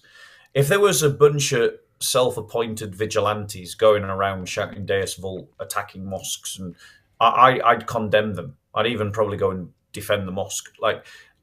If a group of a mob could never run a crusade, but if, for instance, the Vatican was to take up who's the guy who owns BlackRock? Is it BlackRock? The Blackwater, the mercenary group. The founder of the mercenary group has approached the Pope and said, "Fund me and my colleagues, and we'll go and defend the Christians of Nigeria." Now, if the Pope... That's a situation I was actually thinking, okay, if you actually had something where you're defending a group of Christians and stopping people from attacking them, yeah, it'd be totally... But it sounds like what this person's talking about is like, hey, let's just go massacre... I mean, I'm not in favor of mob mindless violence, but if the Pope was to go, actually, the Christians in Nigeria really need my help. I've got an army to defend me. How could I possibly deny Christians in Nigeria and other places an army to defend them? Yes, I will organize the funding for, I think his name's Eric Prince, or for Blackwater to go and defend persecuted Christians. And I'll encourage the international community and the international church to support it and put it under the umbrella of the activity of the Vatican State with the necessary controls. I would support the Pope in making such a decision. Yeah, absolutely. Let's see. I'd cheer him on. Is it difficult bashing Islam when Isa Kabir is in your stream? Can't believe such a nice person believes in that. God bless you and Bob. Who's Isa Kabir? He's a Sufi Muslim. No, Isa's super laid back. You can make fun of Muhammad. Just wasn't doing it as much when Isa was there. So he's a Sufi Muslim. He's super nice and laid back. And even if I'm making fun of Muhammad, he's pretty chill. Yeah, he's pretty cool. I've met a lot of nice Sufis. Yeah. Is Bob a practicing Catholic? So is Bob a practicing? It depends what you mean by Catholic. If you mean a Christian, yes. If you mean a Roman Catholic, no. So in your face, if you wanted him to be a Roman Catholic, he's not. Yeah, I mean, but I think a lot of people they get caught up on these denominational labels. I'm ecumenical. I don't really care about denominational labels. My spirituality is Catholic. A lot of my positions theologically are Catholic. I'm certainly not a Roman Catholic, but I fully, but I'm not precious about it either. I've got a lot of respect for evangelicals, a lot of respect for Pentecostals, a lot of respect for Orthodox, and I really don't care about denominations. What I care about is that people love Jesus and follow Jesus. Let's see.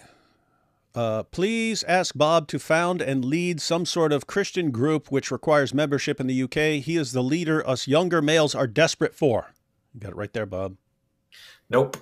My job is to try and encourage the future leaders of the church to do that. So that's where David, that's where me and you have got to concentrate our energies on the next generation, the upcoming leaders of the church. So Jordan, he just said, hey, that's on you. You're saying you're saying you're the younger males. So he's saying you guys do it. We've got to encourage. We've got to build for the church of the future, and it is about who forms the leaders of the future in this battle for what kind of church emerges in this next generation. is who controls the formation of such leadership. You know, so yeah, that and my job is to try and influence that discussion. Would you vote for Nick Tenconi from UKIP? What are your thoughts on him? My thoughts on Nick is that he is a Christian brother who's got the right intention, but he needs to go deeper into his faith. And my voting preferences would go Christian People's Alliance first. If I couldn't find the Christian People Alliance to vote for, then I'd vote for Ben Habib's, I think they're called the Advance Party. If I couldn't vote for Ben Habib's party, I'd vote for Nigel Farage's Reform. If I couldn't vote for Nigel Farage's Reform, then I'd vote for Nick Tenconi's UKIP. And if I couldn't vote for that party, I probably wouldn't vote.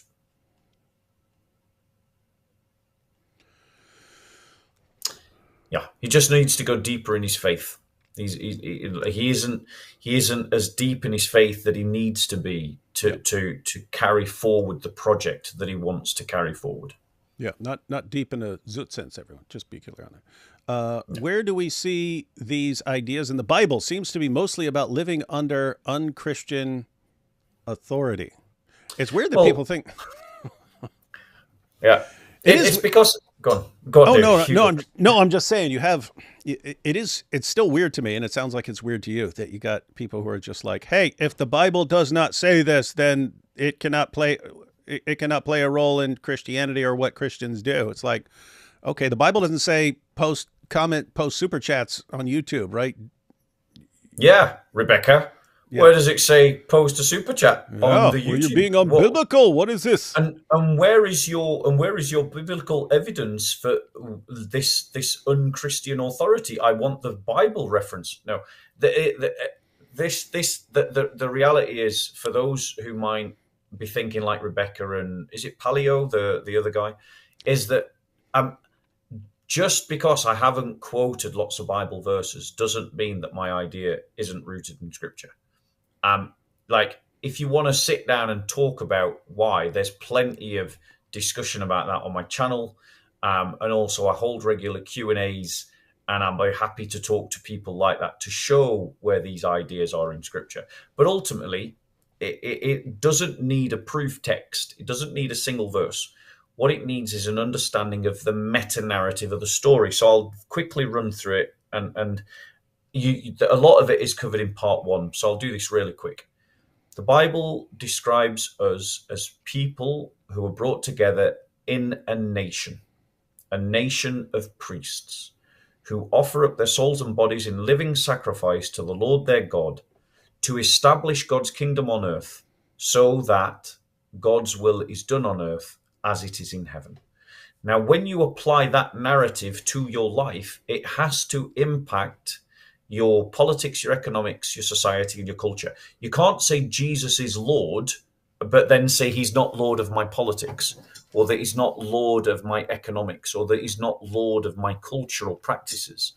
But if he is Lord of all of these things, then that means you have an agenda that is Christian, and I'm just encouraging you to live that out. So actually, these are ideas that are biblical, because you can't say Jesus is Lord and disagree with them.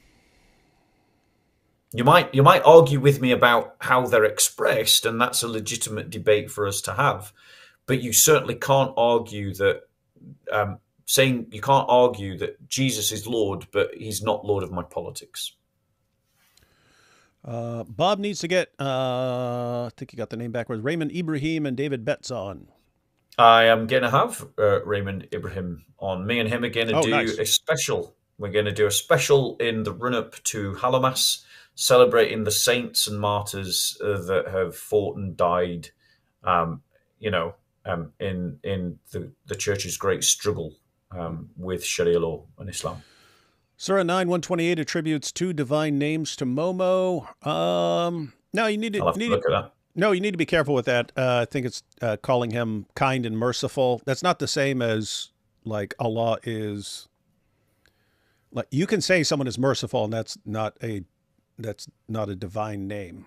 You can say someone speaks the truth. That's different from saying someone is the truth, right?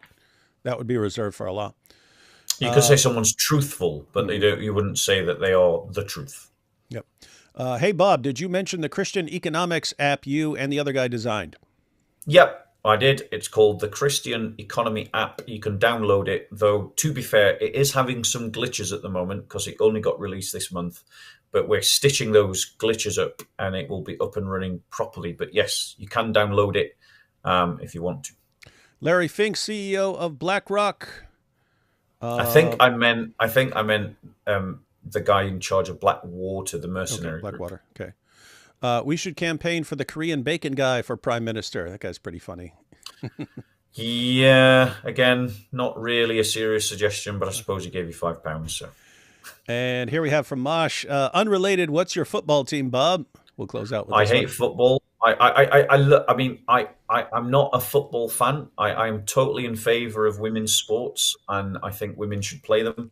I'm a rugby guy, and so I support Scotland. Hey, that was like the most that I agreed with Bob on a lot of what he said, but I agreed with him more on that than on anything else. Even more so than having children. Yes, Yeah, soccer's a women's sport, and yeah, play we a man's sport. yeah. So that would be either rugby or American football. Everyone, you heard it here. Living by the sword and dying by it, I get, but what about those that don't and still die by it? Living by the sword and dying by it, I get, but what about those that don't and still die by it? Oh, you're saying other people don't. I mean, to be clear, what Jesus is pointing out there is if you like live a life of violence, that's what you're going to get. That doesn't mean that people who don't live a life of violence aren't going to be on the receiving end of violence there. Yeah, that's true. And And that's exactly what happened to ISIS. They lived by the sword and they died by the sword, mhm. proving Jesus's teachings. Yeah, and as far as people who are on the receiving end of violence, like the Nigerian Christians Bob was talking about, then you should come up with ways to protect them. Yeah, and And that's here, not living by the sword. To be clear, defending people from unjust violence is not living by the sword. Jesus is talking about using the sword to achieve your ends in a way that undermines the fact that we should be moved from love and hope and faith. And it's about the use and abuse of power for its own sake, which is what Jesus is undermining when he says, my kingdom is not of this world. For if my followers were of this world, they would rise up to defend me. But using the sword for a just cause is not living by the sword. It is simply using the sword for justice and living by justice. Because justice would mean that you wouldn't use the sword where you don't have to use the sword. as for my earlier question, I'd rather, so this was about the crusade, I'd rather it not be a mob. Just heard the details of so many Muslim rape cases. I can't get rid of the need for revenge. Cases exist of girls gang raped 5 times in one night. Yeah, but even what you're talking about now, that wouldn't be a crusade. What you'd say is they need to be much more serious in dealing with these problems. So that would involve arrests. One, taking the claims of the girls seriously, which they didn't for years. But arrests, punishments, deportations, all of that stuff. So, But I would also say that as Christians, we've got to guard our heart against revenge. Like I can't get rid of the need for revenge. Brother, if that's the case, then you need to stop following these stories. If your heart is being filled up with so much bitterness and anger and resentment that your mind is being consumed by revenge, then you need to take a step back and you need to pray and you need to work on yourself. Because whilst we absolutely should pursue justice against these Muslim rape gangs, we must not do it from a place of anger, revenge, or bitterness. It must come from a place of love, a love for the victims primarily, love for any other possible potential victims that we want to, the love of our neighbor. but also love for the criminals themselves, who need to stop heaping further judgments on themselves by carrying out further injustices. They need to be restrained, because for every crime they commit is another thing that they're going to answer for before God. And so it is an act of mercy to restrain their evil as you reduce the judgment that they're heaping upon themselves. And last one here, teach David the Messiah dilemma, Bob. What's that? Oh, it's the fact that it's part of a wider argument that I've made on my channel, where I just point out that Muslims don't have a clear understanding of why they call Jesus the Messiah. If you look, if you go and study, they have no clue. You go and study it. There's 1,001 reasons why they call Jesus the Messiah, which clearly demonstrates that it's theology that they're making up post hoc. Yep. They've got this term. They've borrowed this term from a matrix that they don't understand, and post hoc, they're then trying to rationalize why it's there. Mm-hmm. But obviously, because they place Isa within Israel, call him the Messiah, and say he is the Messiah of Israel, then that means that term has a definite meaning and a definite consequence. And the Islamic Jesus looks nothing like what that historical Messiah needs to be, mm-hmm. In terms of for him to be the Messiah. The Prophet Isa of the Quran in no way looks like anything of what the Messiah would have expected to have looked like according to the Jewish religion. So you could actually make a list of those things. So they say Jesus is the Messiah. They have no clue. And so they have to figure it out later on when given an Islamic perspective, it makes no sense. It makes no sense. Same thing with calling Jesus the word of Allah. They'll come up with explanations for why he's called the word of Allah. But they have to make things up because it makes no sense for Jesus to be the word of Allah. It's clear where he got that idea from, but it makes no sense in Islam, so they have to try to explain it away. Same thing with calling the book of the Christians the Injil. Injil is an Arabic transliteration, ultimately from the Greek euangelion, but euangelion wasn't just any type of good. So one, they already have to figure out why it was in Greek, why it has a Greek name for the book that Jesus had, but also euangelion means good news, but it wasn't just any kind of good news. It was certain kinds of good news. And it was good news of like a new emperor being taking over the empire who was going to bring peace and so on. A tremendous military victory over the forces of chaos and evil and so on. That would be the euangelion. You spread the news that this tremendous victory had been won. That's its Greco-Roman context. But in its religious context, it is used in the Old Testament in the Greek translation of Isaiah, where it referred to God delivering his people from captivity and returning to his people and being enthroned over them. Guess what? Those are those are the religious meanings of euangelion. Those are the Greco-Roman meanings of euangelion. All of those uses make perfect sense in how Christians are using that term. None of them make sense as far as Islam is concerned. Where's this new king taking over? Where's this tremendous military defeat of the forces of evil? None of that makes any sense. Where's God bringing his people out of captivity? The Islamic message is Jesus came along, he preached, he won a few followers, and then God took him away, and then it all got corrupted.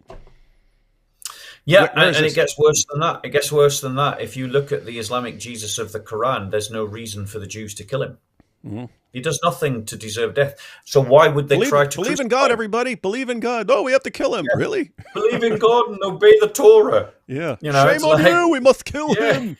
like there's just no Jewish reason to kill that Messiah. And as Bart Ehrman said, if your description of Jesus's life does not adequately explain his death, then you've got a problem in your description of Jesus. And that's the problem that the Muslim Quranic Jesus has. So yeah, that's the Messiah dilemma of the Quran. Yep. I guess we can make a lot of dilemmas about all this stuff. Last one here. My concern is young Christian men making the loyal and repentant women at their church into an effigy of liberal women and taking petty revenge on them. At my own church, a man said he would take my vote away. not again, not entirely sure what's going on there. I think that I just want to emphasize the importance of people working on their own emotional intelligence. Like everybody, no matter who you are, no matter how emotionally intelligent you are, keep working on your own emotional intelligence. Um, I this kind of smacks of what do you call these people? There's a name for them. They're kind of they're celibate, but they're not by choice. And Oh, the the incels, yeah, involuntary celibates. Yeah. it kind of smacks of incel. The question kind of smacks of incel sort of culture, and I think it probably speaks to very few men in the church, to be honest, or maybe the Andrew Tate kind of brand of man. But it is it's a very small minority of men, and all I can say is everybody just work on your emotional intelligence Yeah. as a blanket statement. And finally, here you have your buddy Pain of Reality again. Says Bob's ideas were popular in medieval Europe. Jews were not allowed to own property. This is exactly what he is proposing. So you heard it here, folks. Bob is proposing Jews by proposing that Christians actually have a bank so that they're not under the control of other people. He's saying Jews should not be allowed to own property. Thank you, Pain of Reality. You're definitely sane Out and of touch wise. with reality. Like I mean, it's Pain of just the reality. hysteria. It's the pain of reality, and I can't grasp reality. Bob's on here like, hey guys, because of the demographics, we need to have kids, Have children. and we need to make sure young people are trained in apologetics and polemics. Oh, you think that Jews shouldn't own property? How dare you? Oh, Never, dude, never even crossed my lips. take the reality out of your name there, Pain of Reality. Call it pain. Call it pain of insanity or pain of delusion or something like this. Yeah. All right. All right. Thanks, everyone. Final words, Bob. My final words are this. Some of you again are agree with what I've said. Some of you again are agree with some of what I've said, and not other bits. Take the bits that you agree with and run with them. Yeah. Take the bits that you understand and run with those bits. If you don't understand something, research it more. Because what I'm trying to do is I'm trying to get the right conversation going in the church.